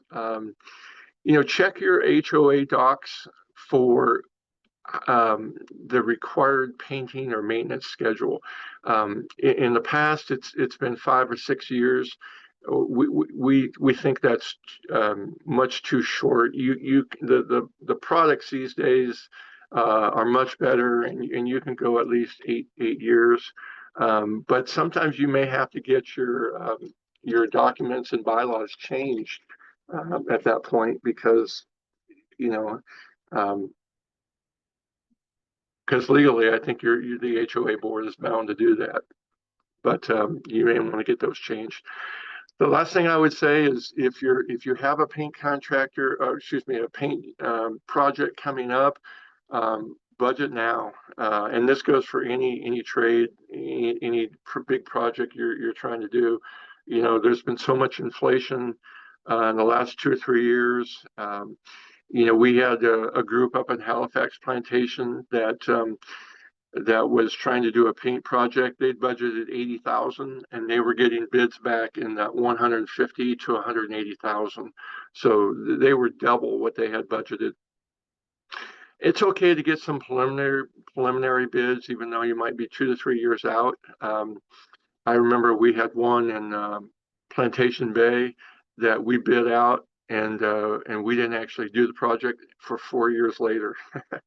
So anyway, so that's about the end of my presentation. I hope I know I've given you a lot of information. We have a few minutes left. I'd be happy to take any questions or clarify anything.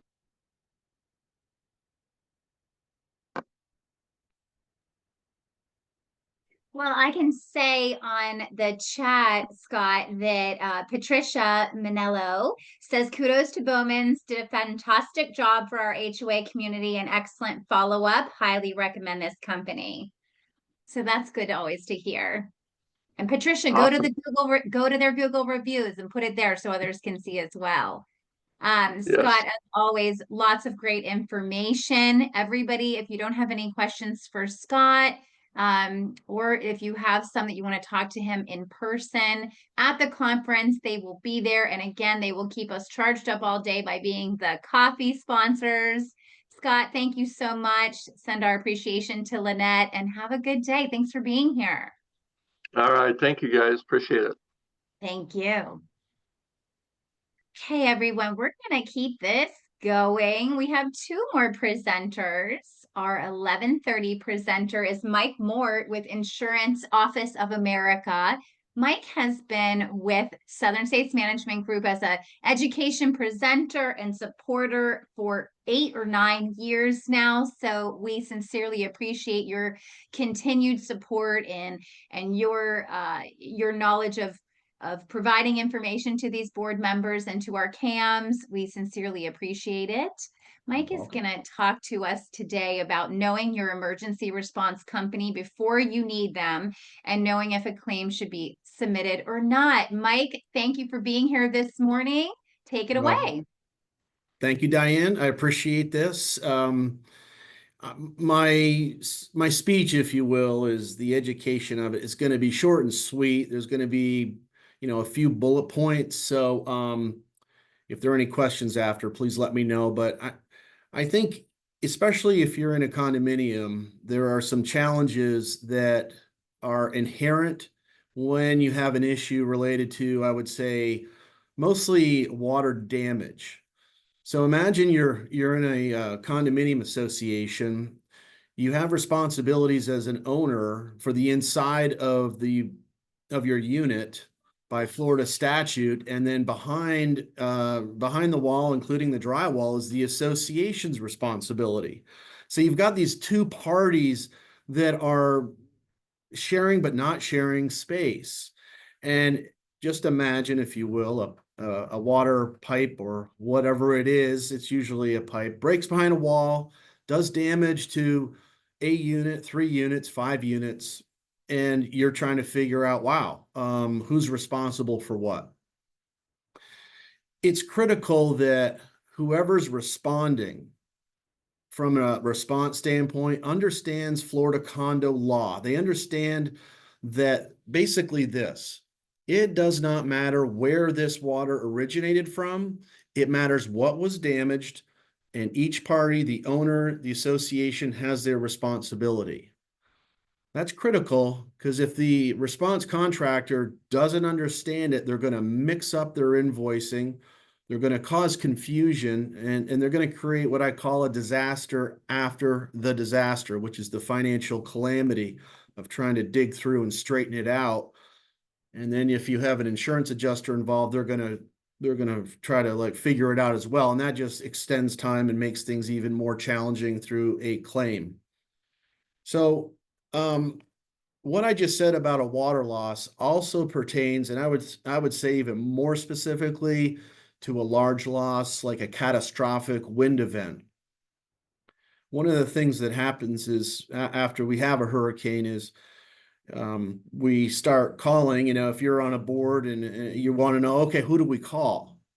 After an event, that is not the time to meet somebody that's going to remediate your building.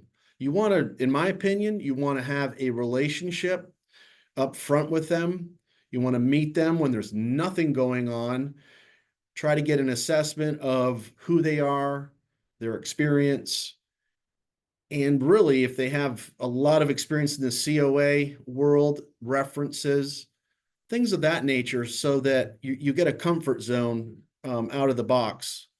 So what a good remediator will do for you is create a priority plan. It's really a one-page document that puts the onus on them to respond to you on a priority basis. After an event, think about it. You'll see these trucks coming up to different associations and buildings. You're like, how did they get there so quickly? How did they pull that off? Well, I can tell you they didn't just call a number and they showed up. This was a prearranged contract that is really one-sided, where you don't have to use them, but they're obligated to call you. That's the deal. There's no cost for these. So I would say if you don't know anybody, just feel free to give me a call or shoot me an email, and I can give you the names of a couple of them. I wouldn't be too swayed by some of these companies that you see that have large advertising budgets per se. Not that they're good or bad. What happens is like a big green truck you'll see, and everybody thinks they're wonderful, and they might be. But what happens is they start pulling people out of Tennessee and Georgia who, again, don't understand Florida condo law. So get to know the people that are in the field, that are in the trenches here in our area, that are very familiar. The other thing I'll say is they need to walk your property too. They need to know where your shutoffs are. They need to know who the contacts are. This relationship is the most critical piece that you'll have, in my opinion, for making your residents, your owners, feel as though you have made a good decision. You've thought this through as a board member. Not responding, reacting, generally never ends very well. And I'll say this too. I've had an incident recently where a board and the board didn't know their authority. If we have an event, water comes into units, let's call it a hurricane, they were unclear about their authority to go into the units and dry them out. And that is something I think you really need to look at, either through your attorney, through your manager, because if we're not able, if your remediation company is unable to get in and dry that unit out, what happens? It sits there. And sometimes owners, they live away and they don't respond, or they say, I'm coming down in a month and I'll check it out. That's really that's never a good answer. So understand your authority. Probably it's under the statute. I would look first before spending money, but get a clear-eyed vision of that, so that if it happens, you have access to the unit, you're drying the property of the association, and you're really helping every owner, because you have one or two owners who don't have their unit attended to. It can create mold, and mold then you got a mold issue, and now we're just talking, it just keeps going. Understand this company too. As Scott was saying with Bowman, it's really critical that who's coming on your property. Being a 1099 doesn't protect the association. You want to have employees, or you've got to have a comfort of agreement that they have with said other companies, that who they bring on is covered by insurance, workman's comp, general liability. Things are going to happen. There was another speaker earlier who said, things are going to happen. We're going to step on this. We're going to break that. it's a very imperfect, challenging time, and owners and everybody's having a, it's a lot when you have water going everywhere and trying to dry it out. So I just want to say, and again, know your response contractor. Why? So that they know your building, you know them, you have a relationship. Know your authority to get into units in order to dry them. Have an agreement with them. It's a one-page document. Check their referrals.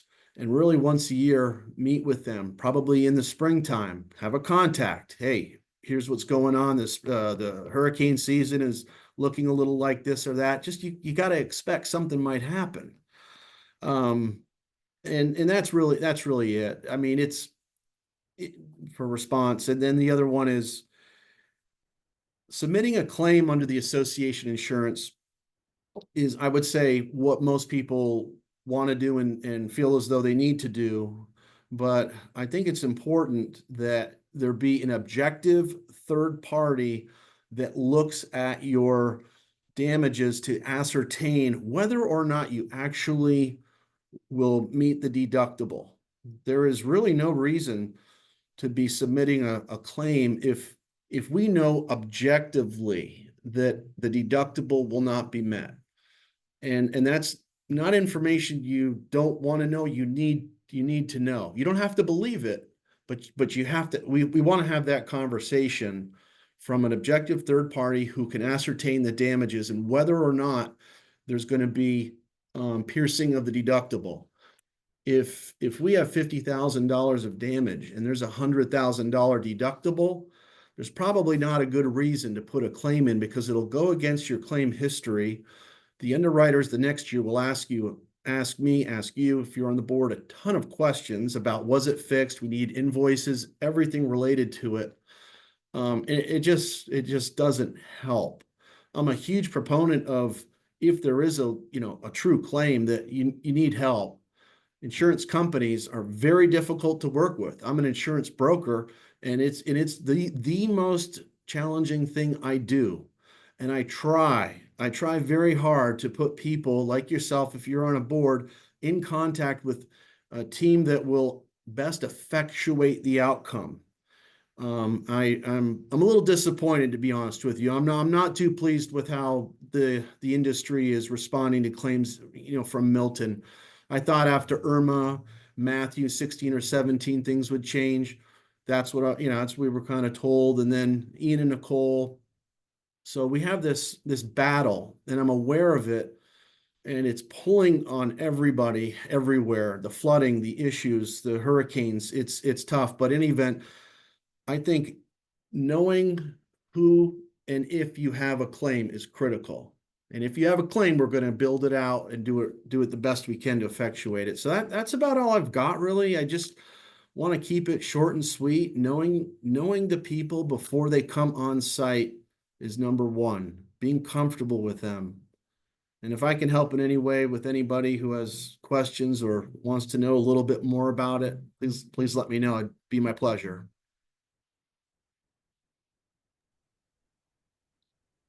Thank you, Mike. You're welcome.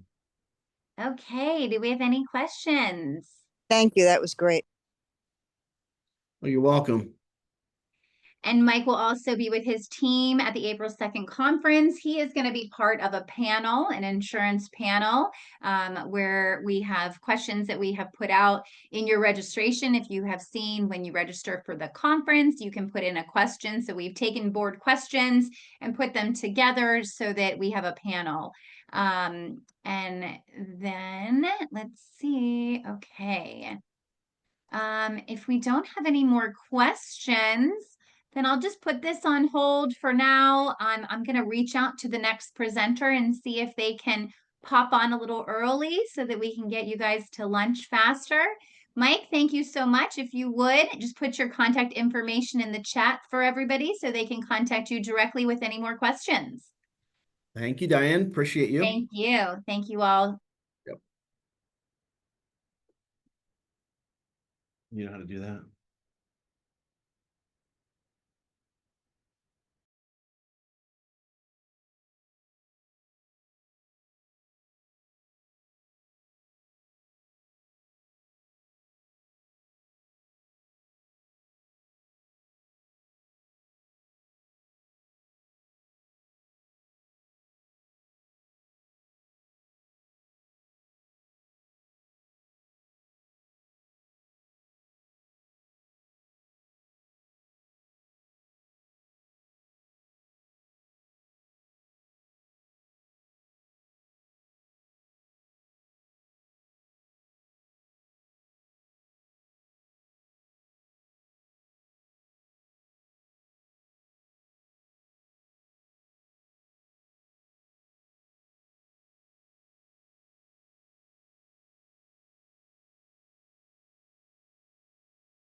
Okay, everyone, we were able to get in touch with Jason Martell with Martell and Ozum.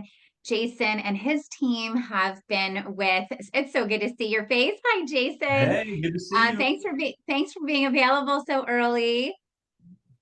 Good that we want to get Absolutely. we want to get everyone to lunch as soon as possible, especially me. My tummy is growling. Jason and his team have been with the education program pretty much since the beginning, 8 or 9 years ago. They have always provided excellent education for the Southern States internal team and also to board members. They will be at the conference on April 2nd. Jason, thank you so much for being here and welcome. Take it away. Thank you so much for having me, and I appreciate that introduction. Good afternoon. Well, I should say good morning still, everyone, even though it's close to afternoon here. And I echo Diane's comments that we're all ready for lunch right about now. So I'm happy to jump on a little bit early here and chat with all of you folks.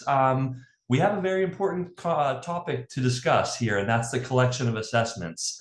It is one of the most important and meaningful topics for your community associations because it affects each and every one of your communities, whether that's condo or HOA, gated or non-gated, a boatload of amenities or none at all, because you need money to operate your community regardless, right? Your money is the backbone, your assessments are the backbone of each and every one of your communities. And without the assessments, you cannot operate the communities, right? We can't pay our vendors, we can't carry insurance, we can't maintain property values the way that we like. We can't enforce the restrictions to keep the aesthetic standards up. It's vitally important to all components of our communities. So that's why it's such an important topic. It's not because I'm a mean, nasty, and unsympathetic guy and want to just hammer home the way that we can go ahead and collect dues from homeowners. It's because you have to collect those dues. It's a fiduciary responsibility of not only you as the board, your management team, legal counsel, the whole collective group, right? So very important topic. So what I'm going to do in the next 20 minutes or so, and Diane, jump in and let me know if you have a change of course or anything else you need me to do or discuss. But what I want to do is I want to walk through that collection process in a very efficient manner, understanding that we're not going to go over every single topic, but start with the pre-suit process, work our way through filing a lawsuit, and then all the way through taking that lawsuit to judgment and sale, right? That way, so all of you on the call can kind of get a taste of what goes through the process whenever an account's delinquent and understand, okay, this is what's happening from our legal team when we turn this file over and put the trust in them to go ahead and collect the dues as quickly and efficiently as possible, all right?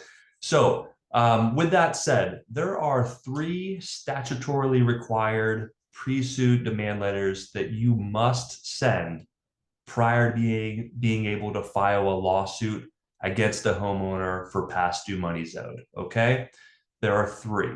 The very first letter is called the Notice of Late Assessment Letter, and you'll commonly hear it referred to as NOLA, Notice of Late Assessment Letter, okay? That is a statutorily required courtesy letter, for lack of a better way to put it, okay? It's valid for 30 days. It does not include any attorney's fees and costs, and it simply lets the homeowner know that they have a balance of X that must be paid within that 30-day window before collection efforts proceed, okay? It actually was implemented in 2021, so it's a fairly new requirement. But I think it's good. It gives everybody the same starting point, right? It's your first letter to a delinquent homeowner. It's template driven. It is not filled with a bunch of legalese. So if you were a homeowner and receiving it for the first time, opened up the mail, you would know what it's saying, okay? And it gives you, again, that 30-day window just to bring the account current. No additional fees and charges, no attorney's fees, things of that nature. Just bring the account current. If that 30 days expires without payment being received, we go to the second of the 3 statutorily required letters, and that's called the Notice of Intent to Lien Demand Letter, ITL, Notice of Intent to Lien Demand Letter, okay? That letter is valid for 45 days, and now it can include attorney's fees and costs, okay? So you have a breakdown of the assessments owed, the interest accrued, perhaps your community's governing documents allow for late fees, and then the attorney's fees and cost. And as you probably assume for the title of the letter, it lets the homeowner know that if the balance is not paid within 45 days, a lien may be recorded against the property. Okay, so letter 1, NOLA, 30 days. Letter 2, intent to lien, 45 days. Let's say that letter number 2 expires without payment. We go to letter 3, and that's called the notice of intent to foreclose demand letter, ITF, intent to foreclose. It is very similar to the ITL, except of course, instead of saying that a lien may be recorded against your property, it says a lawsuit may be filed against you, okay? And again, it is valid for 45 days, and all of these letters are sent to the subject property, right? As well as any other mailing address on file with the association. And we know it's the homeowner's responsibility to notify the association in writing if they have another mailing address, okay? These letters are also sent via regular and certified mail, all right? And they're also written so that there's a balance due owed, clearly broken down. There is a method of payment instruction, okay? You can make payment in the following manner. And also in big bold letters, who you may contact from the law firm should you have any questions. So as you can see, it's giving the homeowner every opportunity imaginable, which is what we want. We want the homeowner to reach out and contact us to resolve the account, okay? We don't want to pull a fast one over anybody. We don't want to foreclose on a home based on a technicality. We are not in the business of owning real estate. We can if we have to, but ideally we want those dues so that we can operate the community, okay? So those are your 3 statutorily required pre-suit letters, all right? But before we talk about jumping into what happens if the homeowner doesn't bring those accounts current and then filing litigation on behalf of the association, let's talk about a few responses that you may get from the homeowner before payment is made, okay? You may get a homeowner responding with a hardship request, okay? Each and every one is unique in its own right, okay? It's not an affirmative defense, meaning that it wouldn't hold much weight in court, although the judge certainly has discretion to, weigh that hardship situation however he or she deems fit. But it's not an affirmative defense, something that we say, yikes, we have to pause our case and start over again because we, failed to comply with X, Y, or Z. It's just something for the board to consider if you maybe want to work with the homeowner on, let's say, a payment plan or a reduced settlement offer. So let's start with payment plan first, right? You are not required to offer delinquent homeowners payment plans, but certainly at times it is a good business decision for the association to do so. In my opinion, and statistically speaking, we handle a large volume of collection cases amongst other matters for our association clients. In fact, last year we did about 3.5 million of collection of dues, and we do that without sending an invoice. All of our fees and costs are withheld and collected from the delinquent homeowner. But for example, for all that data that we have available to us, it helps us inform and educate our clients because statistically speaking, 12 months or shorter is your ideal sweet spot for a payment plan. If you find payment plans going past 12 months, the likelihood that there's going to be a breach of that payment plan increases tremendously. So I always advise clients to adopt the collection policy ideally. And within those policies, when you're talking about payment plans, keep them to 12 months or less. Make sure they include not only all monies that are owed today, here as we sit on March 11th, but any monies that may come due during the course of the payment plan. And by that, I mean, just using a very easy example, let's say there's $5,000 owed today on March 11th, and you have monthly assessments in the amount of $500. Well, if you enter into a 6-month payment plan with a homeowner, right? I want the 5,000 that's owed today incorporated in the payment plan, but I also want the monthly dues of 500 in the payment plan so that at the end of those 6 months, in our easy example, the balance owed is 0 and there's one check going to one place being dispersed pursuant to the terms and conditions of the plan, and no confusion at all. I'm all about keeping the numbers simple and easy, making sure all the terms are clear. Certainly don't want any ambiguous or vague terms. We want to make sure it's clear for both parties because, like I said, the more we can provide to the homeowner without providing legal advice, but obviously being as helpful as we possibly can with the language in our letters and the response time on the phones and emails and all that fun stuff, is going to result in getting you the money quicker. So that's what our goal is. So there's a little bit about payment plans. You might also get a response from a homeowner that says, well, I would pay you your dues, but I really am unhappy with how, let's say, the common areas look, right? And that's a pretty common one we get. The gym's not being cleaned on a regular basis. The pool's, area has a bunch of trash and litter and all that good stuff. And, the volleyball court sand hasn't been, kind of replaced in 5, 6, 7 years or whatever it may be. You're going to get a lot of different things. Well, courts have ruled that an alleged failure by the association to maintain the common areas, more likely than not, is not a valid affirmative defense for failure to pay your dues. And the reason being is you can't maintain those common area amenities, right, without the money coming in from the homeowners on the regular assessments, special assessments, individual assessments, whatever it may be. So you need the money in order to perform the work to keep the community up to standards. Another defense or argument that you will very often hear, and this may be the most common actually from homeowners that have failed to pay your dues, is that they were just literally unaware of the requirement, right? Here in Florida, we're a global real estate market. People move here at such a rapid rate. They buy homes here, sight unseen from across the world, right? That's the way these foreclosure sales are done, and even just regular traditional transactions all the time, right? Your realtor goes to a property, FaceTimes a client from halfway across the world or whatever it may be, and they buy a sight unseen. And what we get pretty much day in and day out from at least a few folks is, well, I had no clue of my obligation to the association. I didn't know that the dues were what they are.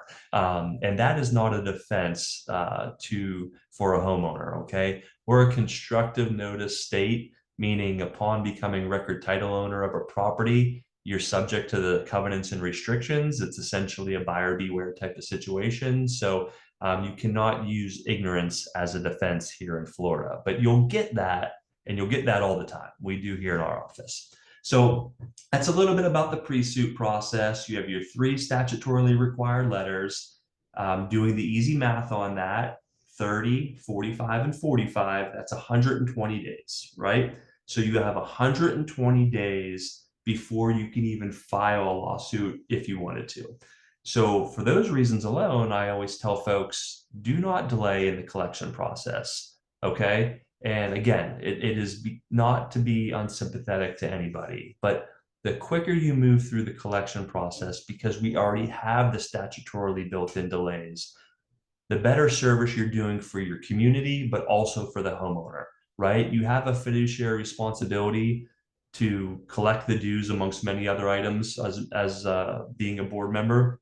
But you're also doing the homeowner a service because, one, you're informing the homeowner of what his or her obligations are, right? You're not leaving it to guesswork or anything along those lines.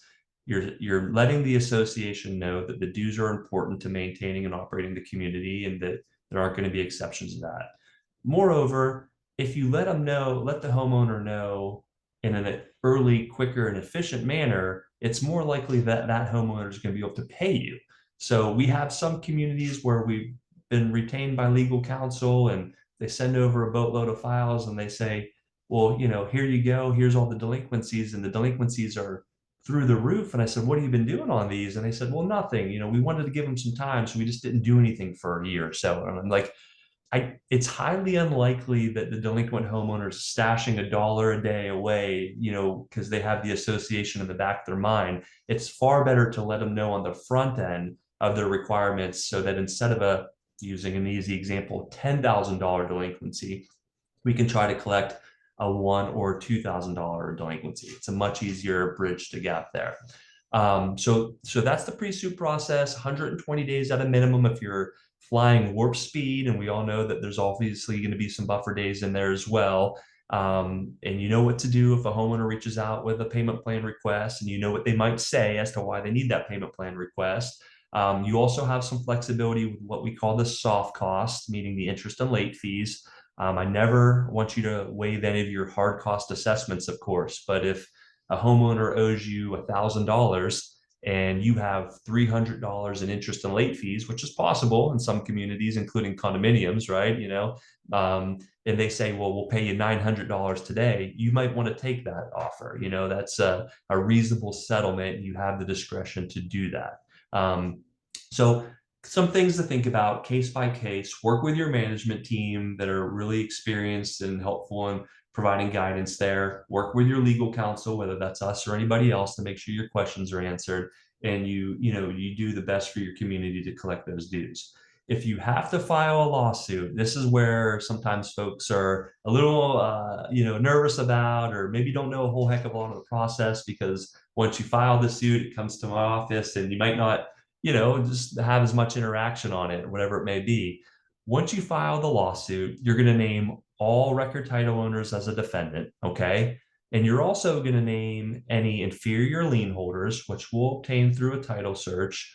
And last, but certainly not least, any potential tenants in the property. And the reason why that's so important is because if you have a property that's tenant occupied, you can collect those rent monies that the tenant would otherwise pay to the landlord until the association's balance is paid in full. And it's a really effective tool, one that I utilize all the time, but surprisingly one that a lot of folks are a little bit unaware of. So again, if it's tenant occupied, then you really want to make sure you get a court order, which is easy breezy to do, to be honest with you, and have the tenant pay the rent monies to the association rather than to the landlord. Okay. And sometimes there's situations where you say, well, the property is not tenant occupied. Well, I understand that, and that may be the case, but it may be the case here today on March 11th. And you know what? It could change tomorrow. So we want to be ready to, seize that opportunity should it become tenant occupied anytime during our litigation. Okay. We need to serve the defendants that I just mentioned with our lawsuit. There are 3 ways to serve a defendant. Okay. And this is really important if you wonder why some things, how long do they take, or what's the process, or whatever, what steps go into litigation, things of that nature. So first and foremost, you want to serve folks ideally through individual service. Okay. Individual service is the process server who's licensed in the state of Florida, knocks on the door, reads the tagline, and hands the paperwork over to the defendant, right? That's the best case scenario. The next scenario, if that's not an option, would be what's called constructive service, okay? Here's what that means, and this is not a Southern States management rule. It's not a Jason at Martell and Ozum rule. It's not even a your individual community rule. This is a rule of civil procedure. Okay. So the rule of civil procedure says that anyone 15 years of age or older that resides at the property can be served via constructive service. And that can sometimes cause some confusion, especially when folks are unfamiliar with the rule of procedure, or don't think they're evading service by just making themselves unavailable. I had a situation not long ago where our process server served a 17-year-old high school student when she got home from school, and the father was extremely upset initially, which I understand. I mean, probably, again, wasn't unaware of the rule. But once we explained to him, again, like I just mentioned, it's not a management team rule, a legal team rule, or your board rule. It's a Florida rule of civil procedure, and the process server was required to execute that through. Then he understood, and things got back on track. So that's the second method. The third method, which is admittedly least ideal, but doable, and it happens all the time, is service via publication. And basically what that means is there are times when folks just do not want to be found, okay? And they will do everything and anything to avoid your service. When that happens, we put together an affidavit, basically our laundry list of things we attempted to do to accomplish service on this particular defendant. We go to the judge and say, Judge, here's the laundry list of things we attempted to do to accomplish service, and Mr. Jones just doesn't want to be found, okay? And the judge will most likely then enter an order allowing us to serve via publication, which means circulating in a newsletter of the judge's choice for 2 consecutive weeks, service that route. Does anybody typically read this news? No, probably not, but it satisfies the court requirements. So again, our least favorable approach, but sometimes we're left with no other choice. And our job is to show the judge that we've exhausted all opportunities, right? So once you have service, the defendant has 20 days to file an answer to your lawsuit. If the defendant does not file an answer within that 20 days, a default is entered against the defendant, and that means the association has, boom, clear path to proceed with concluding its case. If the homeowner does file an answer, we need to dissect what that answer entails, right? As I mentioned a moment ago, hardship, failure to maintain common areas, basically ignorance. Those are not defenses. They're not going to get in our way. Really, we have a lot of leverage in these type of situations, and they're very rare where there's a defense on the other end that causes us concern.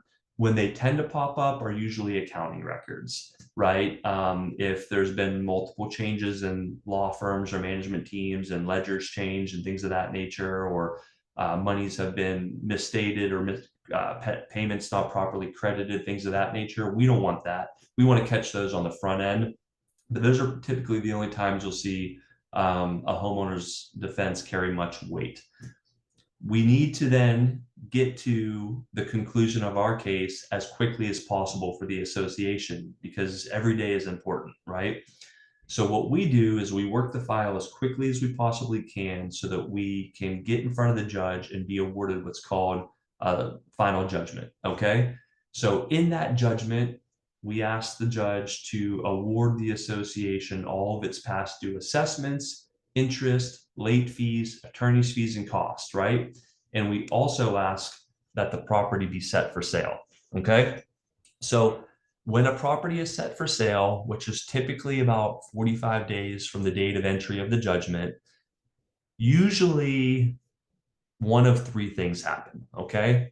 Surprisingly, the homeowner somehow, some way finds the money and they pay you. And you say, Jason, that doesn't make a whole lot of sense.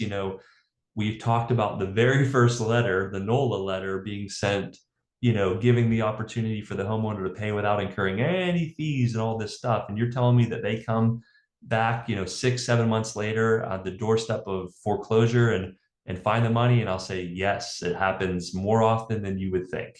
I don't know why either. I had a case with a high-rise condo recently. The owner had an attorney. The attorney was very nice to work with. He actually didn't dispute the case at all. He merely said, I'm trying to convince my client to pay. Couldn't get him to pay. We went through the entire process that we just chatted about, right? The property was set for sale, and about 2 days before the sale, he calls me and asks for my wiring instructions. And I said, you got to be kidding me, right? He said, I don't know what finally got through to him, but he's gonna make payment to you. And not exaggerating, for point of emphasis of this call, the homeowner paid north of $30,000 on what was, on the very first letter sent by the management team, that NOLA letter, I think under 1,000. I kid you not. Never disputed it. And even the attorney said, told him I'm not defending the case. I'm here to facilitate the resolution, but he owes what he owes. So that's likelihood number 1. The most common scenario would be that a third party purchases it at our foreclosure sale. Now, back in the day of the foreclosure crisis, 2008, 2009, everyone under the sun popped up and started to want to invest in mortgage foreclosures, lien foreclosures, tax deed sales, all that good stuff. Most of them didn't know what they were doing or what they were buying into. Times have changed. Now, acquiring properties and those methods is big business for a lot of people. There's a lot of companies out there that's all they do. That's what their business is. What's good for the association is that if a third party purchases the property, which again, that is the most likely scenario, probably of the three that I'm going to go over, all monies owed to the association are paid. All of it. You're good. You're brought current. Not only that, that third party purchaser has to maintain the property and pay the dues moving forward, just like any other owner. There's no exceptions whatsoever. So it's a really good situation for the association. The third outcome, probably the least likely of the three, but it does happen quite a bit, is that the association takes title to the property. And this gets people really nervous, right? Well, admittedly, we don't want to be in the business of owning real estate if we can avoid it. But if this third scenario does play out, it is not the end of the world by any means, okay? It is not the end of the world by any means.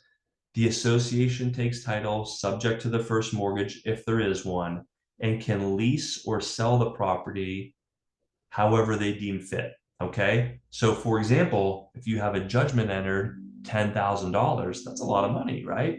Well, if you take title as the association to the property, right, you can rent that property out if you want. We all know what rental rates, I know they vary depending on, community and location, but we know it's not cheap to rent here in the state of Florida. You can do the math on how quickly you could recoup the monies owed to the association through leasing the property. Or oftentimes some of those same investment groups that I just discussed in scenario number 2 will reach out to me because they know we do such a large volume of these cases and say, hey, Jason, I see that ABC Condo or ABC HOA just took title to Unit 1, Lot 1, whatever situation applies, and their judgment amount was $10,000. So I'll say, yep, that's true. And they'll say, hey, how about they sell it to us today and we'll take it from there and deal with all of the headaches and the work involved for $8,500. I mean, this happens a lot, so I'm using this exact scenario. And I'll say, all right, let me talk to them. You go back, 10,000 owed pursuant to our judgment, right? You might have some interest and late fees. Again, we're not going to waive the hard cost assessments, but chances are you have that $1,500 gap in interest and late fees alone. Moreover, because we handle them on a withheld billing and fronted cost format, at times when it helps the association and it gets a grand slam resolution for you today rather than down the road, I have some flexibility in the attorney's fees and costs. So together with that, you may say, okay, I'll take $8,500 today. Brings the account current because we're paid our hard costs and then some. And it's now this person's responsibility to maintain the property and to pay the dues moving forward. So it's a scenario that does happen quite a bit. So those are the 3 likely outcomes. But what I'll leave you with here is that everything we just discussed here today, good and dandy, again, rapid fire type of stuff because, we want to make sure we get you out of here on time.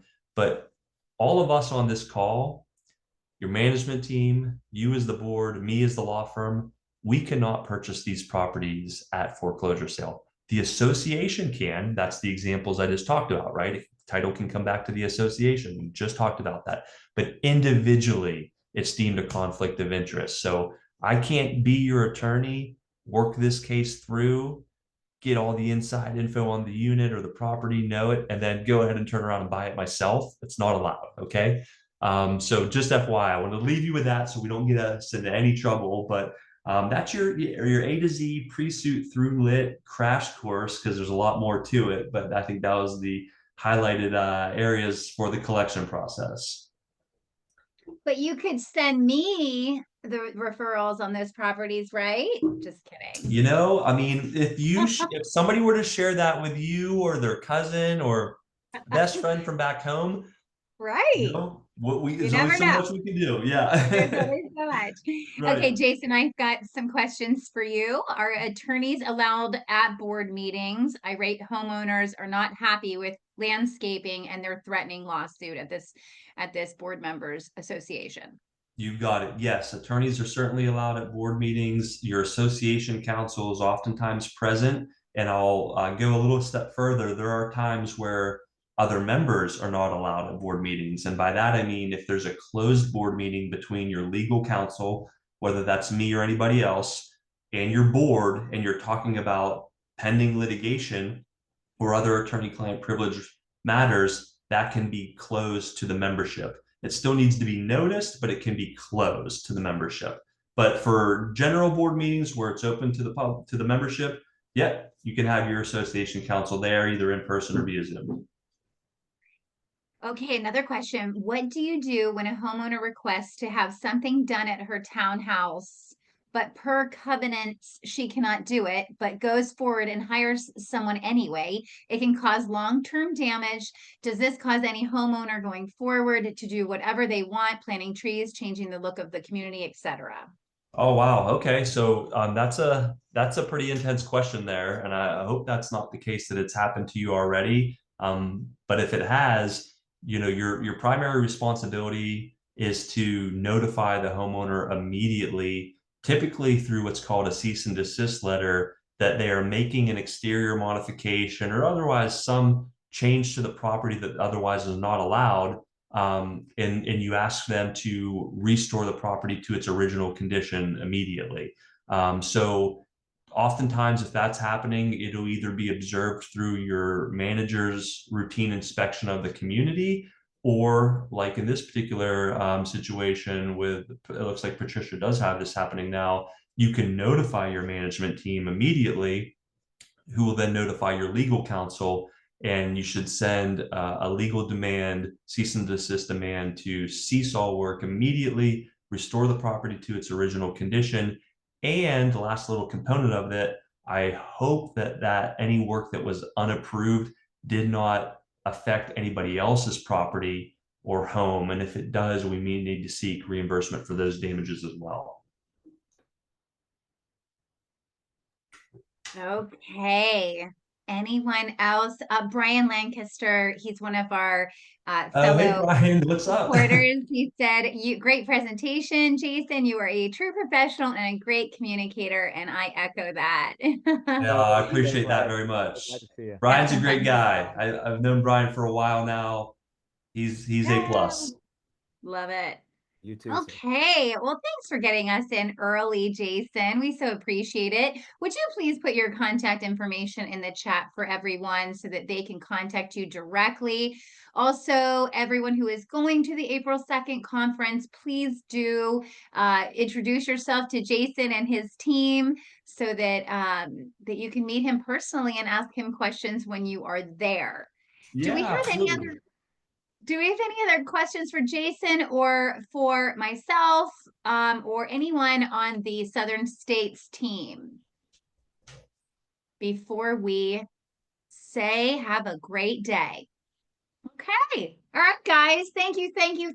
And we'll see you on April 2nd. Thanks, yes, everyone. Look forward to seeing everybody next month. Thank you, Diane. Appreciate it. Thank you, Jason. Okay. Bye, everyone. Bye-bye.